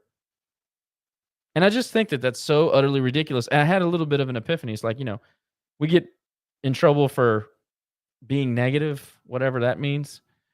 And it just, this guy is a spotter for the broadcast of the games we listen to. So that is the type of thinking and the conversations that are being had during games. 3 million positive comments, half of a neutral comment, personal vendetta. I just thought it was hilarious, and I wanted to address it. First of all, the only reason Deggs knows the words rage and review is because my brother mentioned to him like once that's literally it. Deggs does not care what anybody says on social media. He could give two craps about that. But we're allowed to have opinions, man. Oh no, you can't. No, but the thing is that everybody needs a critic. We need it. We certainly have them, and it's good. Yeah. Sometimes you learn from it.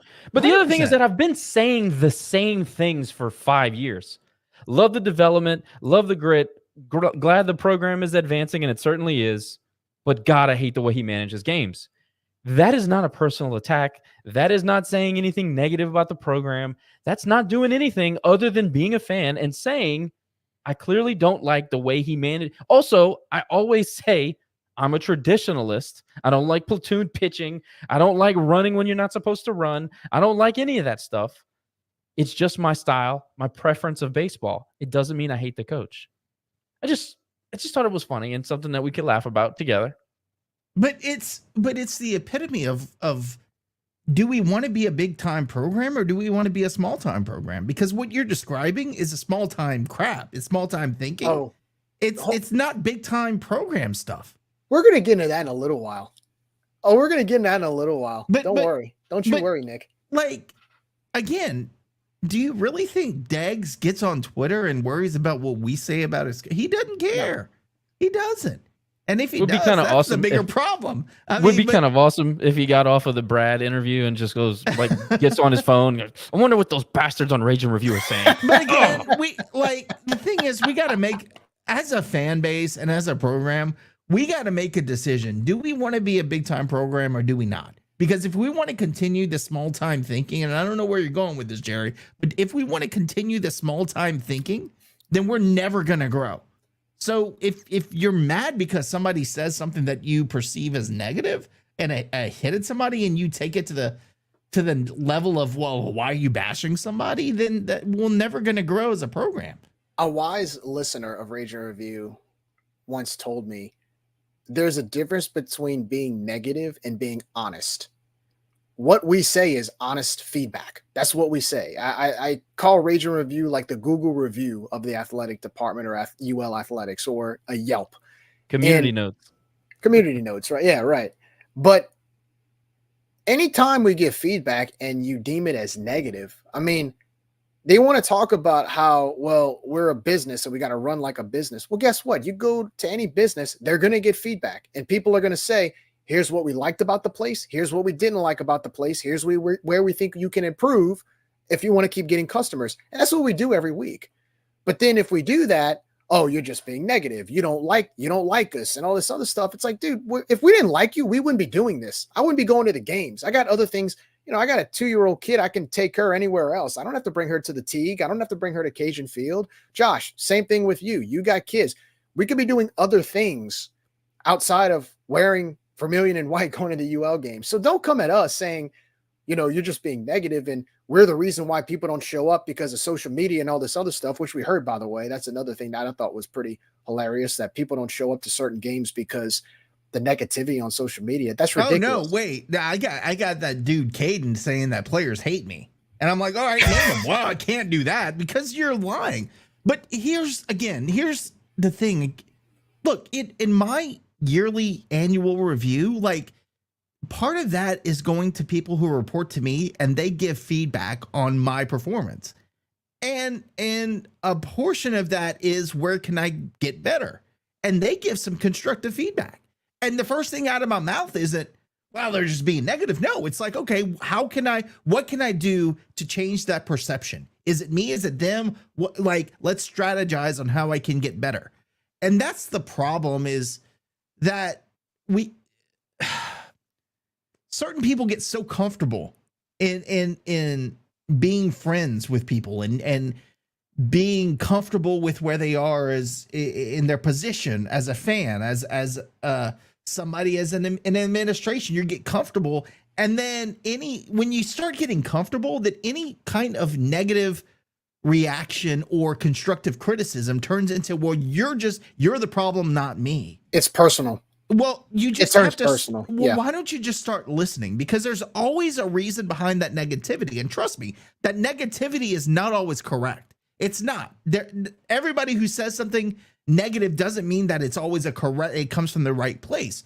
But get to the root of why they're saying what they're saying, and 100% of the time, the reason behind what they're saying is true.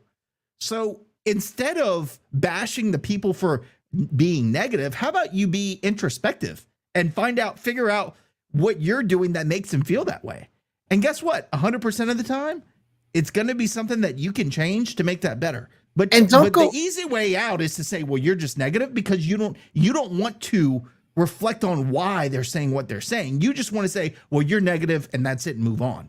But the people they go to for feedback are the ones who give the money and go to all the games anyway, win or lose. So there's no perspective from somebody who may not give a $10,000 to RCAF, who may be an ordinary fan, a family of 4 who go take their kids to the Hill at Cajun Field. Those are the ones that fill the seats. But they don't want perspective, Jerry. They don't want perspective. They just want you to not say anything negative. Ever. Well, that's what I'm saying. The problem is that they go get feedback from the same people that give all the money and show up regardless of they win or lose. And those are the ones who become friends with the coach. So they're not going to leave. Damn it, Josh. I'm going to apologize. I'm going to apologize for sending Jerry off the ledge. Let me wrap the thought up. The guy that said this gives off very lonely, crazy cat guy vibes. So, I mean, it's really not the greatest source. I just thought it was funny because this person thinks he's somebody within the program. I just wanted to say that. But just to clear the air, Coach Deggs, I love the way you are handling the program. I'm happy with the progression. I don't have any ill will in that regard. But I hate the way you manage games. For the love of God, let Gunnar handle the pitching. Okay, I'm over. Well, that's going to end it for baseball. That's a good way to end it. No, look, again, baseball is on the up and up. We're back to where we were, where we always wanted to be. Now it's time to elevate that and see where we can go from there. I think that's a good way to close it, right, guys? Right? I mean, that's where we are. We're improving every year, getting better every year. I'm already excited for 2025. I'm not sure when the schedule comes out, but we've heard some rumblings that we do have some pretty decent weekend series coming up next spring. So should be a lot of fun at the Teague. The Teague is rocking again. That's great to see this year. I thought that was a big highlight. There were some games where it had a regional atmosphere to it. So let's just hope that continues into next season. So to the Water Hose boys, I'm not wearing a hat, but my hat tip to you. Great season, and looking forward to 2025. Let's also say this. Josh. We lost a couple of major leaguers from last year's squad. This was largely a rebuilding year. That, we haven't really made mention of that. That's a big deal. Yeah. To be able to retool the offense and the defense the way that the coaching staff did this year, it doesn't get enough attention. And I think that you lose a guy like Julian Brock, who's going to play in the majors. You lose a guy like Carson Rockerford, a 5-tool utility guy who was great everywhere you put him and anchored the lineup. He'll play in the majors. You lose guys like that, man, that's not something you replace every day. Heath Hood, one of the most productive outfielders we've had here since Dylan Butts. Big-time departures that we turned into really solid contributors who took their place. Duncan Pastore was a godsend. You can't say enough about that guy. He had a great tournament. And Nick, we talked about Stelly and Lee needing to have a great tournament for us to be able to do anything. All they did was go out and make the all-tournament team. So many people stepped up in places where were legitimately like you didn't know what you had at those positions. So we rebuilt, we continued to get better, and that should give every Cajuns fan some excitement going forward to 2025. By the way, real quickly, so I looked this up. Connor Higgs is a junior. So we probably get him back next year, don't we? He may come back, but I think he graduated, right, Nick? I think he's okay. Because he did get his diploma for senior day. Okay. I just have a sneaky Scooby suspicion that he's gonna hit the portal, but we'll see.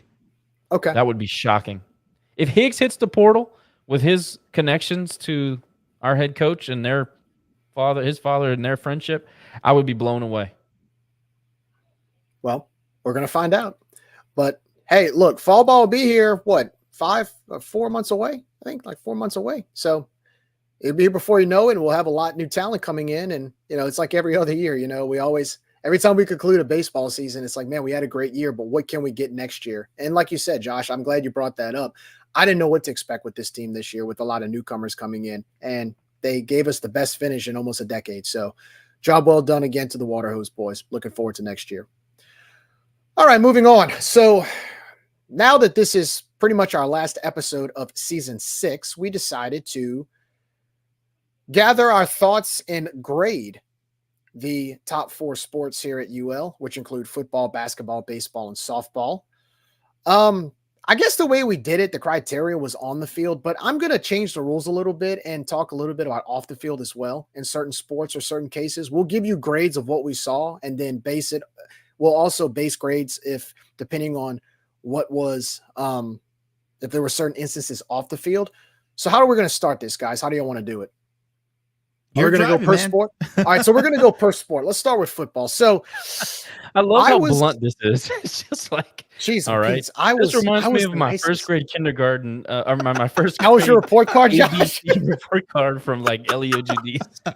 You didn't get like the sad face with it, or like the. There were a lot of sad faces on that report card, Jerry.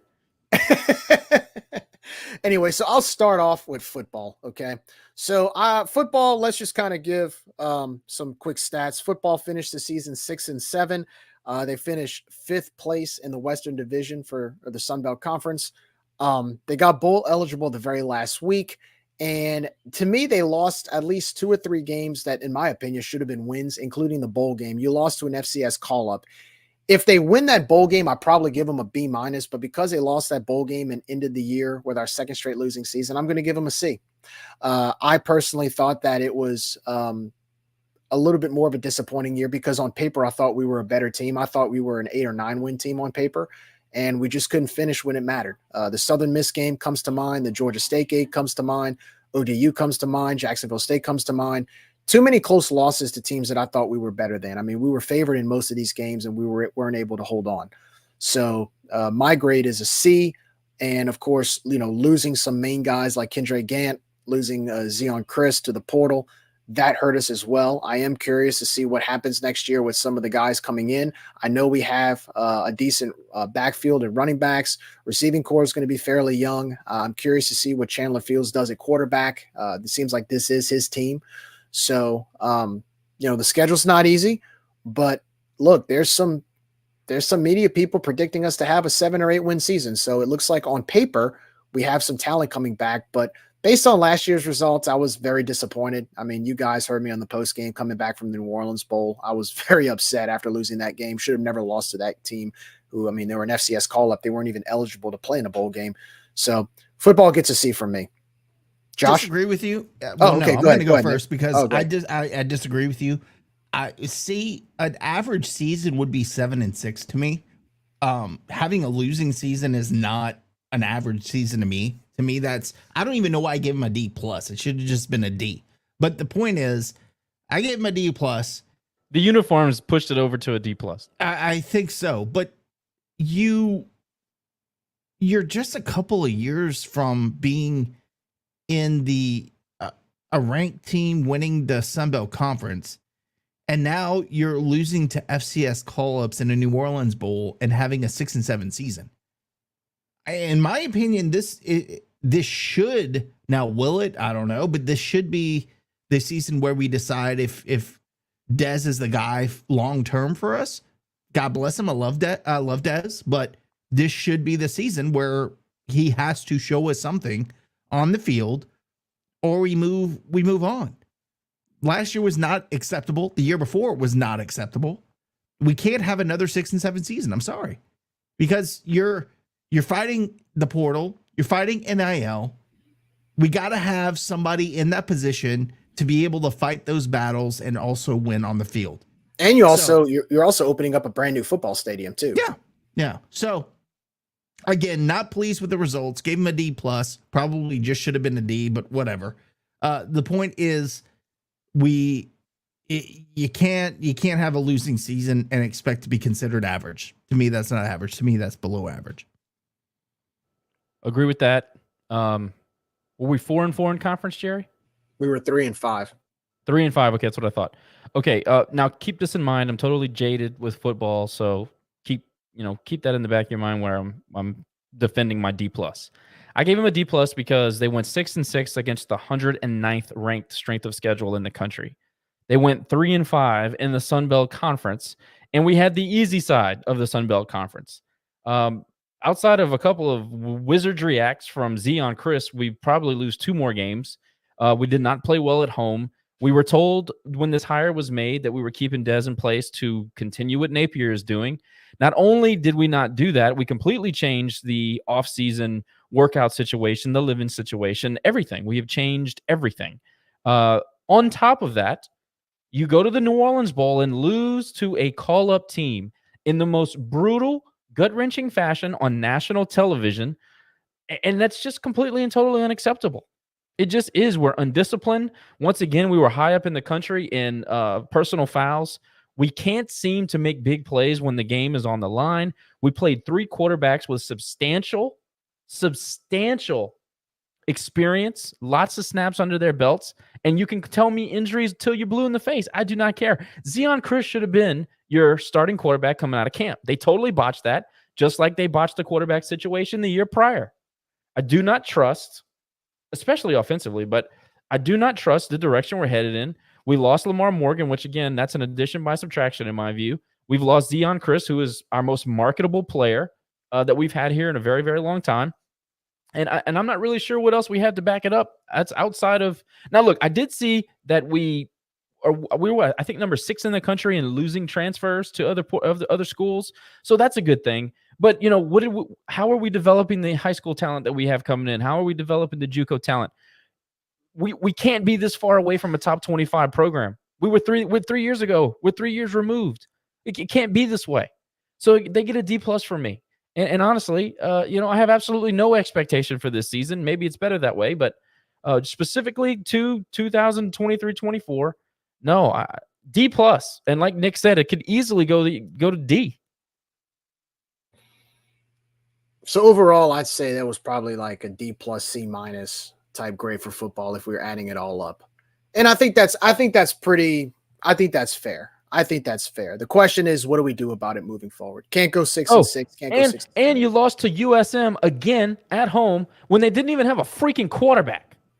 I think they were like on their 3rd string quarterback or something like that. And we got inside the 5-yard line 3 times. So bad. Gore played quarterback the majority of the game.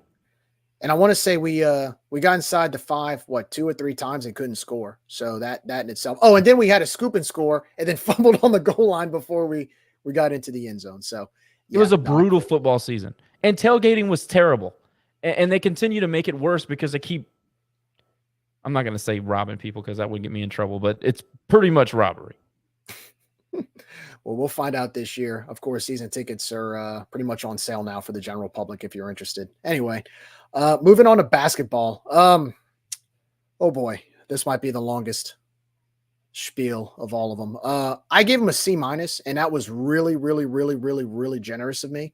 Overall basketball finished with a 19-14 record, 5th place in the Sun Belt, and 10-8 in conference play, with an exiting loss to Arkansas State by the score or by 27 points. Some highlights to include, I think we had like a 7-game win streak or something like that.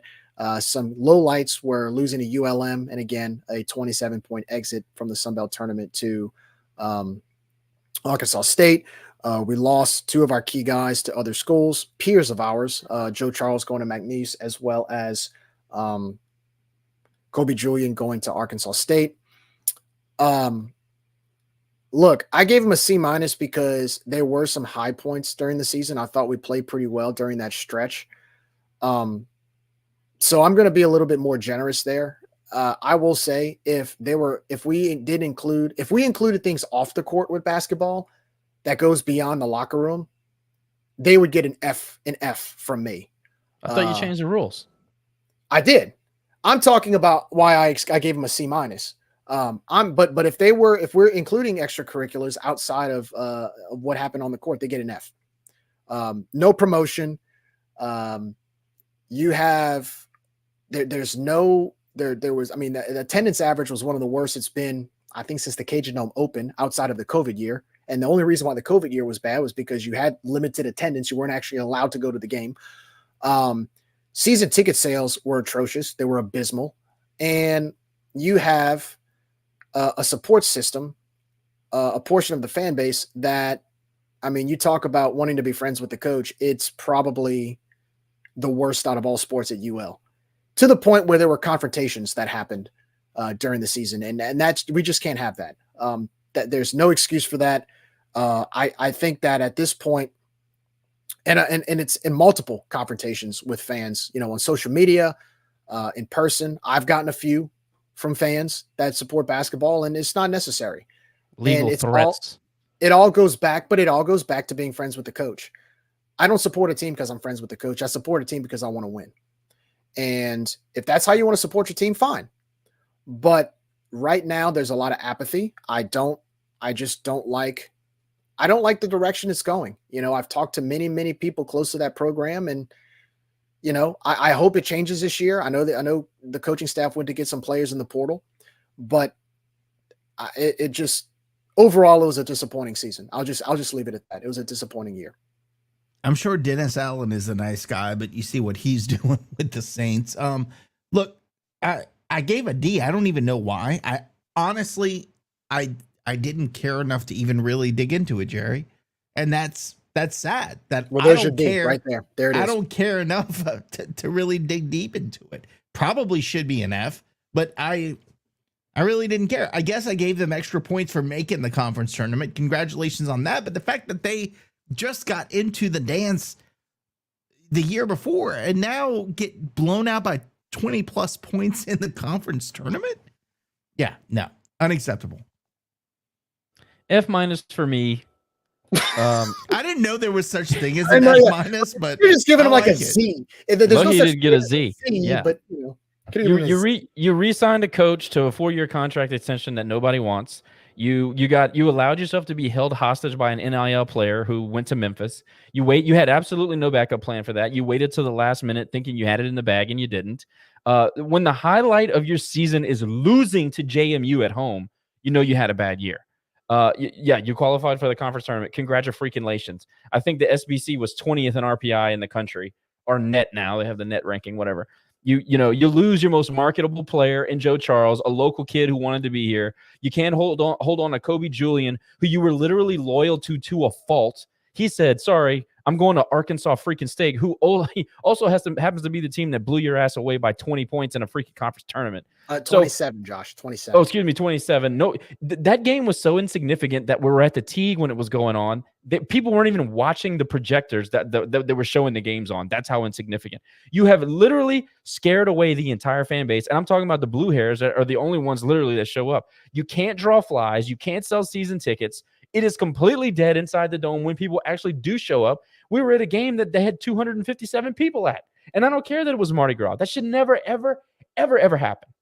You can't even get the damn championship pennants delivered on the game day that you say they're going to be there on. I mean, it's complete disaster. The Rebounders Club is trying to fight former players on the sideline. It's an F-, dude. We need to hit the reset button. Yeah, if we average those, I mean, look, you average these three. It's. I mean, with Josh's F-, it might actually pull it down to a D- maybe, but it's definitely a solid D. I think that's a fair That's a fair play. So basketball would probably average around a D. Okay, so happier sports. Baseball, they get an A. I gave him an A. I mean, look, best season in 8 years. Team went to the regional final. I know I've said all this stuff, yada, yada, yada. Won a conference championship. You had freshman of the year. You had a bunch of All-Americans. You had a conference player of the year, conference coach of the year, conference pitcher of the year. The team was rocking this year.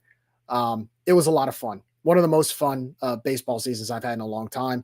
They get an that was an E. That was I didn't even have to look. I mean, I should have given him an A plus, but I'm gonna give him an A. A great year for Coach Daggs and the Water Hose boys, and hopefully there's more to come next year. So that was a no brainer. They get an A.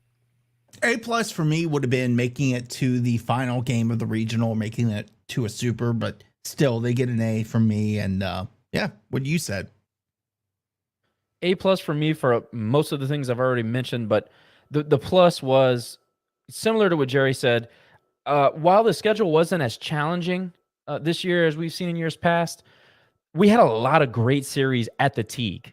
So you felt a little bit more involved with this team. There was a lot of likable characters with this team. I thought overall coverage from the program and the creative and everybody was better. I thought that there was a lot of just small tertiary initiatives that I enjoyed. I was able to make more games this year, which was great. You had a superstar, bona fide superstar in Debo, and it's easy to attach yourself to a guy like that. So the product becomes a little bit more electrified. Beating Southern Miss, of course, this is the first time we've done that in the Deggs era. That was a thing. And look, guys, we won 40 games. This is the third leg of 3 years in a row, making a regional and getting into the final. As long as we are taking a step forward, I'm going to be satisfied. Now, can I nitpick about some pitching stuff? Of course I can. Can I nitpick about the Martinez whiff? Yeah, I can. There's some things, all right? This offense was good, not great. I mean, yeah, whatever. But as far as the health of the program is concerned, A++ for me. By the way, Dave said we had a terrible RPI schedule, and we ended up strength of schedule ended up at 62. I would say I'm good with that.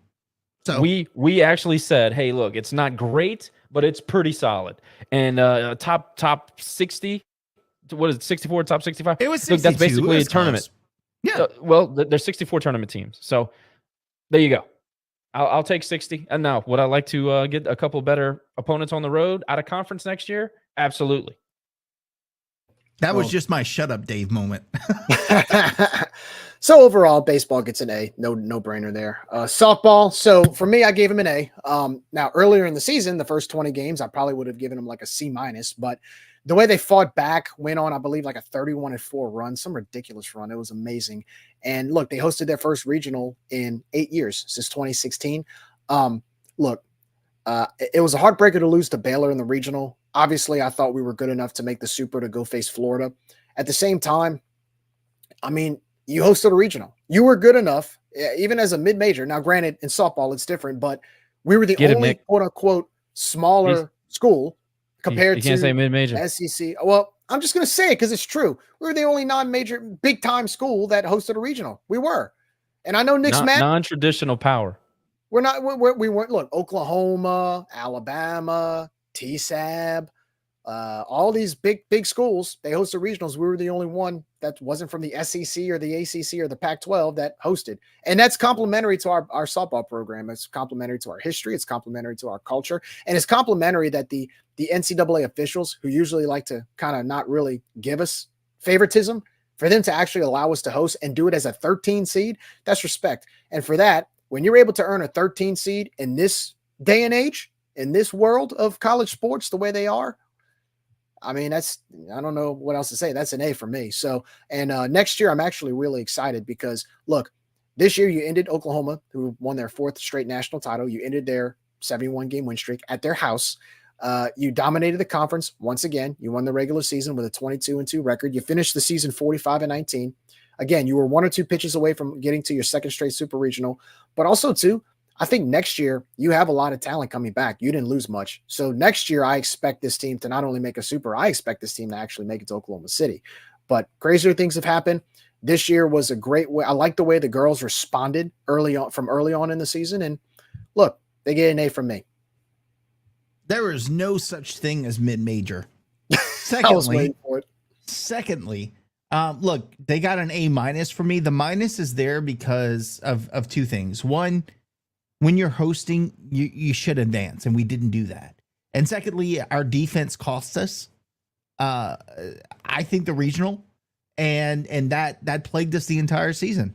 So that is something we have to focus on next season. But hey, minus is not terrible. I mean, it's okay, but that minus is there for a reason, and that's my reason. I think Glasgow would agree with you there. My A is based on kept the Sun Belt Conference winning series streak intact. I think it's something like 88 or 89, maybe more than that. Won the regular season tournament or the regular season championship again. Beat the defending and current reigning national champions on the road and hosted a regional. I think A is probably the lowest I can go.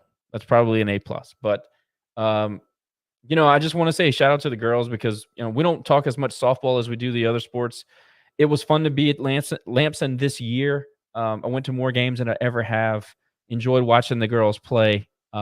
It's a respect, like Gerry said, a 13 seed. They did us a favor. They gave us an opportunity to advance to a super. And I still think that some of what they did last year impacted the decision of the committee this year. I really still believe that. I thought the resume was plenty good last year. And then, beating TSAB basically gave them, it was a big middle finger. So the committee did us a solid. It's unfortunate that we couldn't do something with it, but it's an A. It's an A for me. So overall, they get an A. Softball gets an A, and I expect the same thing to happen next year with the returning players. So that should be a lot of fun. The Diamond Sports here. I mean, look, it is what it is. We're competitive nationally, and we play amongst the best teams or play with the best teams. So I think there's more to come there, and I look forward to that in 2025. All right. So overall grades, I put overall to include the other sports as well. I don't know how you guys wanted to categorize that with athletic department. I did the same thing. Yeah. Okay. So I'm including that with track. Track actually made a really, really deep run this year. Job well done to the men's and women's track and field teams. They did a great job making nationals and being really competitive as a whole. Probably their best year they've had in a long time. I want to give a shout out to Coach Gary Broadhead and the women's basketball team. They didn't have the best regular season. They finished 17 and 14. They made the semis in the Sun Belt Conference tournament. So hopefully the regular season could be a little bit better next year. And of course, volleyball made a decent run. Didn't quite get as far as we would have hoped, but hopefully they can improve.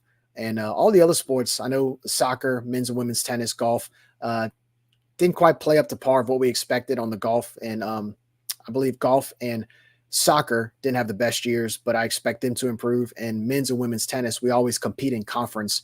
I expect improvement next year as well. So overall, with the success of baseball and softball, I gave them a B- as a whole, athletics as a whole. I expect some of these other sports to compete and improve this year, starting with soccer when they take the pitch in August. So overall, it was I was fairly generous here. I gave them a B-. You were always the optimist, Gerry. I came in with a C. I thought outside of baseball, softball, maybe track, like you mentioned, was okay. So I think baseball, softball really brought things up this year. So I gave him a C. I initially had a C, but track and field, like you guys both mentioned, put me up to a C plus. Shout out to the men's and women's team that made it to nationals in Oregon and competed, held their own, represented Louisiana really well. And we don't give a whole lot of attention to track and field. Maybe we should rethink that, but they have really seen a resurrection of that program over the last 4 or 5 years. So shout out to them. They pushed me up to a C plus. Golf, unfortunately, took a pretty substantial step back. Didn't really compete in conference. Just didn't have a good season. So that hurt. Tennis, both men and women both took a step back. Didn't do a whole bunch in conference. Our men's tennis 2 years ago was in the top 40 in tennis, which is a big deal. There's so many programs.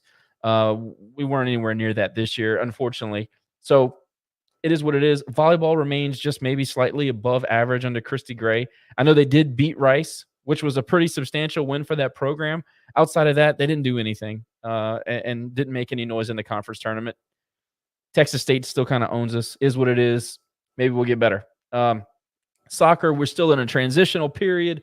This was our first full year under coach. Name is escaping me, Jerry. What is it? Was it McBride? Coach McBride. Coach McBride, still building up, and I think that they're going to have a much better fall season than they did spring season. I look for them to kick it up this year and do a much better job. I've heard a lot of good things from the camps. A lot of the kids around my soccer team have gone to the camps and really enjoyed it, so shout out to them.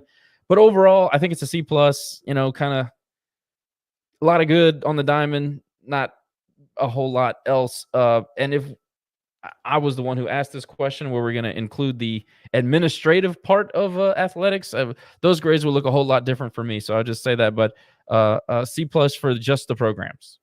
Yeah, same. And by the way, I had a great conversation with Dan McDonald when I was back in town. So maybe we need to get him on. Dude loves him some track and field, man. That guy could talk about track and field for days. So maybe when we get into it next season, we get him on. Yeah, the man of many interests. I was about to say track and field back in the day was huge here. Even back in the 60s and 70s, it was big. I guarantee you, if we're having a track meet at the field next door to baseball, he's got the little tiny binoculars, and he's telling us everything that's going on. Dan loves track and field, so we definitely need to get his perspective at some point. No doubt. So that's our overall grades that we wanted to give you guys. If you guys have any feedback, you want to comment on social media or whatnot, or some of you have our phone numbers and stuff, you want to talk, be our guest. No, not Nick. No. Don't call me. Use the social media machine or the email. I got enough group messages I don't know call from people. Jerry. Call me. Yeah, call Jerry. Yeah, He'll call talk me. to you. He likes to talk. I like to talk. Yeah. These other two are grumpy old men. I'm the youngin' of this group. I But don't anyway, give anybody my number, dude. Nick's like a hermit. He I'm goes and busy. hides after this. Yeah. But anyway, guys, that's gonna do it for our grades. Before we go, I wanted to ask you guys, moving forward. So we get a little bit of a few months off, kind of unwind, decompress a little bit. Let's just talk about where we stand at Rage and Review. I mean, look, this is year 6 already, Josh. Can you believe it? Nick, this is the 3rd season you've joined, and They ain't killed us yet, baby. we're not going anywhere. But first of all, before we go, I want to thank. We've had our ups and downs, right? It's a roller coaster ride here at Rage and Review, but we love what we do. We love the Cajuns. It's our alma mater. It's our university, and I just want to take this time to thank our listeners and thank our supporters. It's not about us. It's about the fans. And when I say our supporters, I mean, we all love the Cajuns. It's not about Rage and Review standing out to UL Athletics. I mean, the reason that attracts us together and binds us is UL Athletics and wearing the Cajuns gear. So I want to thank our listeners. I want to thank everybody who's tuned in and supported us throughout the years. And I also want to thank the fans from other fan bases. We've befriended a lot of fans from other schools around the conference, podcasts. I know we've clashed heads with a few, but for the most part, I love that interaction, especially Nick. Nick is kind of our guy who's going to walk out with the spear in front, right? But it's unbelievable how, I don't know about you, Josh, but it's crazy how far this podcast has come and how far we've come in 6 years. It seems like just yesterday we really, really decided to do the rebrand and really just try to get maybe happy to get 100 listeners.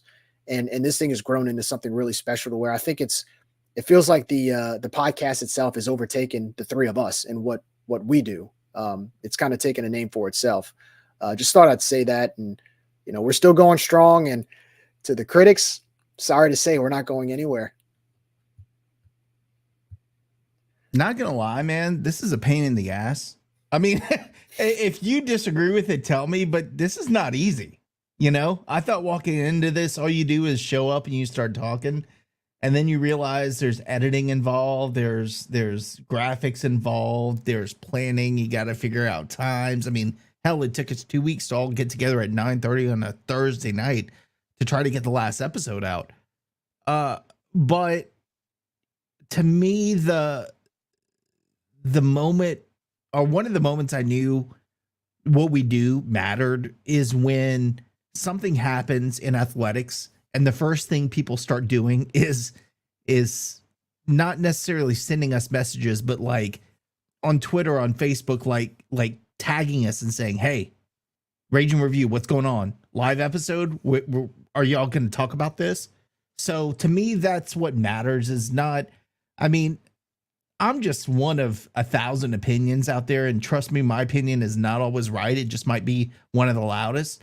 But the fact that when something happens that is significant or that matters, and that they come to us to ask us to talk about it, to me, that's what makes me want to get on this, even though it's a pain in the ass to get on this and do that extra work. So no, I agree with you. It's not about me. It's about the people that we try to represent and we try to give a voice to and try to listen to and give them a platform to talk about. So that makes it all worth it.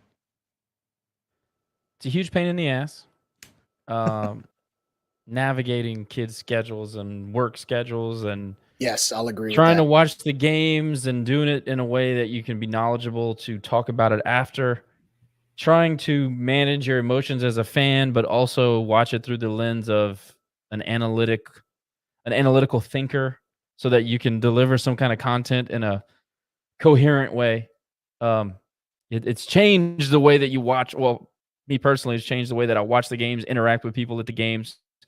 I probably have offended folks because they'll try to talk to me or whatever, and I'm trying to pay attention to what I'm watching. And there have been games that I sit down and take notes, because I think that if you're going to do something, you should do it right, and you should do it the best that you can. And that takes preparation. It takes work. So anybody who thinks we just turn the mic on and start talking, it's not that. It's not that at all. I learned that real quick, bro. Look, Yeah. this is And that's I why have it gets so aggravating when these jackasses from these office buildings try to shut us down on just having opinions about things that we know, that affect us, that we have conversations with people that are literally living the issues that we're discussing. To think that we are taking our time just to do what? Hate on you? To you know what I mean? Like, what do you think this is for? I mean, obviously we have a real motivation to do this. It's certainly not to be Lafayette famous. I could do without all that. Nobody's interested in being Lafayette famous. We are here We're to not- discuss issues about something we care about. We're not trying to get on the wall at LaFonda's. Okay, that's not who we are. It's the last place I want to be. Speak for yourself. Okay, Nick. But There's look, a wall at LaFonda's, by the way. I didn't even know that was a thing. Oh yeah, you got I've your been face to on the LaFonda's wall twice if in you- my life. I've only Yeah. been a few times too. But no, to your point, Josh, I mean, look, you talk about how we take notes. I mean, this is from season 6, all the notes that I take to make sure that when we're talking about stats, it's there. But I think one thing that, and Josh, you and I have been to many, we sit by each other at the baseball games. I think it's really cool that we've befriended a lot of people through this platform. The number of friends we've made and the people that come and sit by us and want to talk about, what do you guys think? And we're not an authority by any stretch. That's what let's get that out the way. We're not an authority. We're just ordinary fans who love the Cajuns, who just want to talk UL sports. And we just have a platform to do it with. But I did want to we take have that time because of people. because of people. Yeah. Our mission statement has never changed. It was always about bringing people together to discuss sports, discuss the issues that they were being ignored about and to create the community more than a platform. It's a community. So that was always the goal. It hasn't changed. Just because, look, Rage and Reviews, it in a lot of ways has outgrown our abilities. There's no question about that. I mean, people wouldn't even believe the numbers. But the fact of it is that at its core, it's the same thing that we've always done. All we want to do is watch the games, talk about the games, and continue to grow the fan base at a grassroots level. Not try to lie and sell you a version of Raging Cajun athletics that doesn't exist. That's never been our MO here. The MO is, here are our issues. We see them. We're trying to deal with them, and we still choose to be Cajun fans. To me, that's way more powerful than, look at this shiny new logo we have, or look at these shiny new uniforms. And, none of that crap matters to most people. It certainly doesn't matter to me. So anyway, I just wanted to make that point. And just to add on to that, man. So when I go to games and stuff, I lay low. I never, even when I was announcing, like, I just did my own thing. And I didn't try to get involved with, I don't know, the clicks and the fans and all that. I just want to go in, watch game, leave. Like, that is just my thing. It was really eye-opening when I went the last series of the season and like players are wanting to like fist bump me, and like players' parents are wanting to have an hour-long conversation at the game. And it was kind of like, it was like you sit here and you talk to, I talk to you two, and we get some comments, but I don't think it really translated until I got in Lafayette. And then people wanted to talk to me, and I'm just like, I don't know you. So it was probably a little bit awkward because I don't like that stuff, but it was just different. Like, you realize that what you say matters. And the fact that certain people want to say we're just negative and we hate the program, but yet the players and the players' parents and the lifelong fans are all telling you, we love what you do. Don't stop. Keep doing it. What can I do to help? That tells me we're doing the right thing, that we're not the ones that are in the wrong. So that to me kind of told me what we're doing matters. And so that was cool to see, even though I was totally uncomfortable and didn't really know what to say. I was like, Josh, where are you sitting? Section, let me sit by you guys. And so after that, it was okay. But no, it was cool to see. It was neat to do, because that's not my thing at all.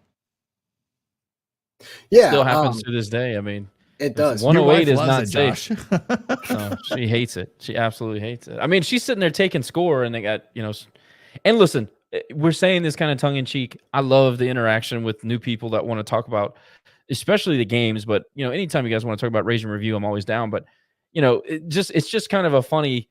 Yeah, when you put it all into perspective, she's sitting there taking score, watching the game. I'm trying to analyze the game, and then you have people sit down, and the worst thing I ever have to say is, and you are, or, and I know you from, or, I always feel terrible. It's just not my thing. I'm just like, it's crazy. People don't understand. Like, even though I can get on here and I can get on a microphone and I can talk in front of 50,000 people, doesn't bother me. But get me in a one-on-one situation and I'm just so awkward. I'm just like, oh, like, it's crazy. So that's what I mean when I say that's not my thing, because I just want to go and do my thing, do the best I can, and move on.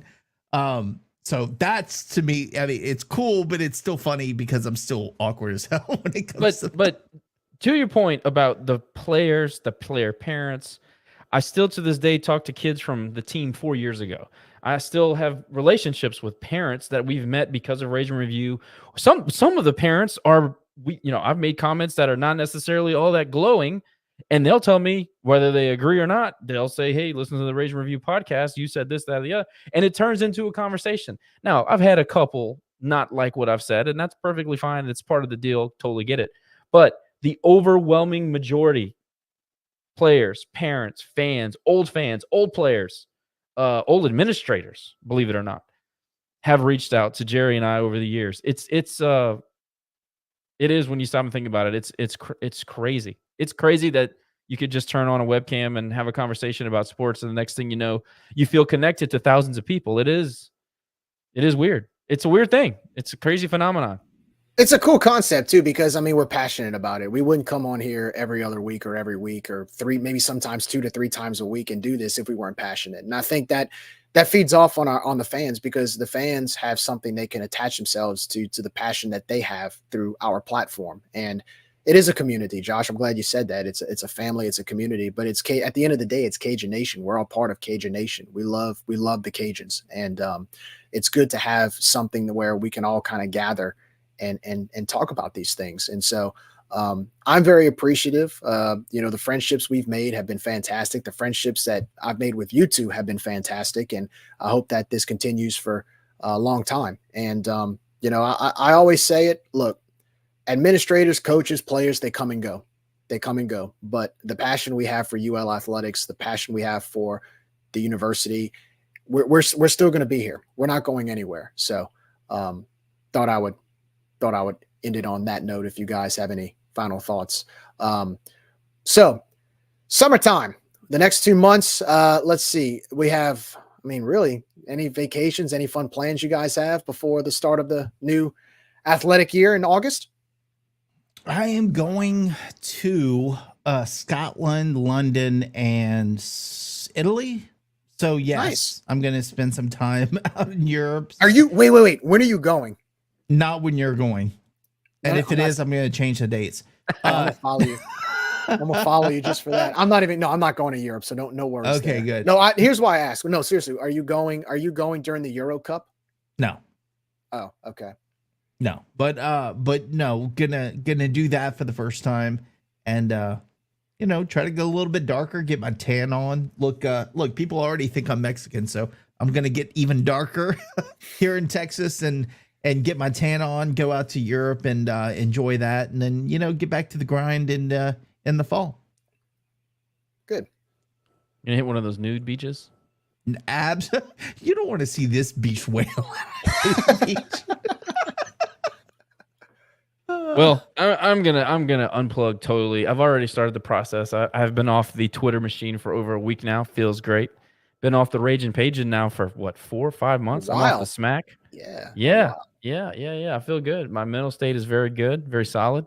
I just want to really enjoy the summer. I have so far with the kids, been having a lot of fun, fishing, kayaking. We went tubing on Sunday, just fun stuff. I want to, sometimes you got to step away from all the stuff and enjoy what you have. So we're trying to do that. I'm going to finish this woodworking class so I can get my nights back. Yeah, man, I'm going to watch this College World Series here because I got a little personal investment in one of the teams, and I think that I have a good shot at cashing that. The United States Open started today. I saw Mr. Rory McIlroy shot a 5 under 65, so that'll be interesting this weekend. But as a summer, Jerry, yeah, that's the goal. Just enjoy what you have. I'm going to enjoy what I have this summer, and I'm going to make it a good one. By the way, I do have a tea time set for St. Andrews, so I'll send you pictures when I'm out in Scotland. See, the 1%, they just don't live like us. I was about, you buy a Tesla celebrating a baseball game win. You're going to Europe. You're going to St. Andrews. I mean, why are you dealing with us peasants, Nick? I mean, what? That is a fantastic question, Jerry. These K Street bastards are just taking advantage of the little guy. It makes sense why he said speak for yourself when I said having your picture on the wall at LaFonda's. Nick is his goal. Once he gets at St. Andrews, and all he's got to do is post it on social media, LaFonda's. There you go. A painting waiting for him. I've never in my life eaten at LaFonda's, but Nick wouldn't step foot in that janky ass place. That's like Chili's to Nick. Exactly. Anyways, yeah, no, I look, I'm my 2-year-old. We put her in swim lessons. She loves to swim, so I'm pretty excited about that. We're going to be taking a few beach trips and having some pool days, letting her enjoy her summertime. My wife and I are going to enjoy watching her grow, and just kind of I'm like you guys. I'm going to decompress, enjoy the summer. I'm going to watch the College World Series. Like I said, the Euro Cup starts on Saturday, either Friday or Saturday. So I'm going to be watching that, and yeah, it's usually to distract from that monstrosity that we put on display as a national team the other day. 5-1 to Colombia. What an absolute disgrace. Don't get me started. Don't get me started. You can't even watch that. We're wasting some of the most talented teams in the history of United States soccer. Who did we lose to not qualify for the World Cup like 10 Trinidad, years ago? Yeah, Trinidad Tobago. Yeah. Exactly. Or Trinidad. Yeah, why are you shocked? Yeah. Well, because this team, this is a decade of the academy. I know. This is the best soccer player maybe we've ever had on the field. This is Captain America stuff. This is the best midfield we've ever had. And the back line was Swiss cheese. I would put my girls back there before I'd watch Tim Ream go out there and try to play defense again. It's embarrassing. What are we doing? Our back line's always been embarrassment. Weak, our back line's always been weak. We've always had a good midfield. We've always had some decent attackers, or some decent strikers. But our back line has always been bad. So no, that's definitely where we need to improve. But anyway, that's another day. This is why I need to decompress. I can't watch sports over the summer. I'm putting it all to the side. I'm going to be out in the woods and on the water. See, that's what you got to do. I like turtles. That's all I got to say. I don't know. Crystal clear water is calling my name and at the beach. So I'm looking forward to that. And of course, we'll be back. Now, I know you guys are going to decompress. Now, social media wise, I'm sure Nick's going to have his tug of wars with the fans across the basin. I'm going to be in touch with Rage and Review. We're going to post some things. We're going to ask you, our fans, hey, if you're at the beach or on a vacation, show us where you're at and, give us a shout out, maybe a Raging Cajun flag on the beach somewhere in Florida or wherever you are, or on top of a mountain if you're mountain climbing in Europe, right? I know Nick's not going to do that. But anyway, no, we're gonna post some things during the summertime. Not much, nothing crazy, nothing like last year, Josh. What did I do? Oh, remember? Okay, let me rephrase. Which time are you talking about? Let's just say we had there was a special podcast episode on another platform because of that, which I thought was hilarious overall. The whole thing was hilarious. I thought there was a truce. I'm not going to talk to that. Watching, I haven't talked to him No, since actually, he and I are going to do a stream playing NCAA 25 together. Oh, that's another thing. So, yeah. The NCAA game's coming out in about a month or so. So I got that pre-ordered. You know nothing about NCAA 25, Jerry. Oh, really? Yeah. Are you challenging me right now, Nick? Is that a challenge? Jerry, I would destroy you. All right. We'll see. That is a challenge. You're frozen, by the way. But yes, I would destroy you at any video game. You would definitely destroy me. Okay. All right. I don't think I played a video game that's been made after 2000. He playing Super Mario 3. 11. Hey, that man's got that N64. Hey, let me tell you something. We have this little super light charge thing that you stick in the TV. We play NHL Hockey 94, NBA Jam, Street Fighter. What's up? I'll kick all y'all's ass at Hockey 94. Sonic the Hedgehog on the Game Gear. Good time. Yoshi Land. I'll kick y'all's ass at some Yoshi Land. That's what's up. But to everybody, that's going to do it for tonight. Thank you, everybody, for listening. We'll be back. We're going to take a little bit of a break, but we'll be back soon. Sooner than later, hopefully. But, man, what a season. What a year for Raging Cajun Athletics. The official athletic year ends June 30th. The new year starts July 1st. We're going to have conference realignment. We're going to have preseason talk. We're going to have so much more coming up, starting with the fall sports. I believe it's soccer, volleyball, and football. And then we'll have season 7 kick off. Guys, it's been a pleasure. We want to thank our sponsors one more time. Dr. Brett Venable, Recovery Chiromed, Absolutely Embroidery and more. Don't forget to give to the Crew Along. July 26th, we've got that NIL event, clay shooting. Sign up for that if you want to help the Raging Cajun football team. If you like what we do, please like, subscribe, comment. We're on Facebook, YouTube, Instagram, Twitter, TikTok, Twitch. You can listen to us on Spotify and Apple iTunes. Once again, that's going to do it. We are the Raging Review Podcast. For Nick, for Josh, I'm Jerry. And in the words of the late, great Big Dave Thibodeau, bye, we out of here. See you next time for more Raging Review. And as always, go Cajuns.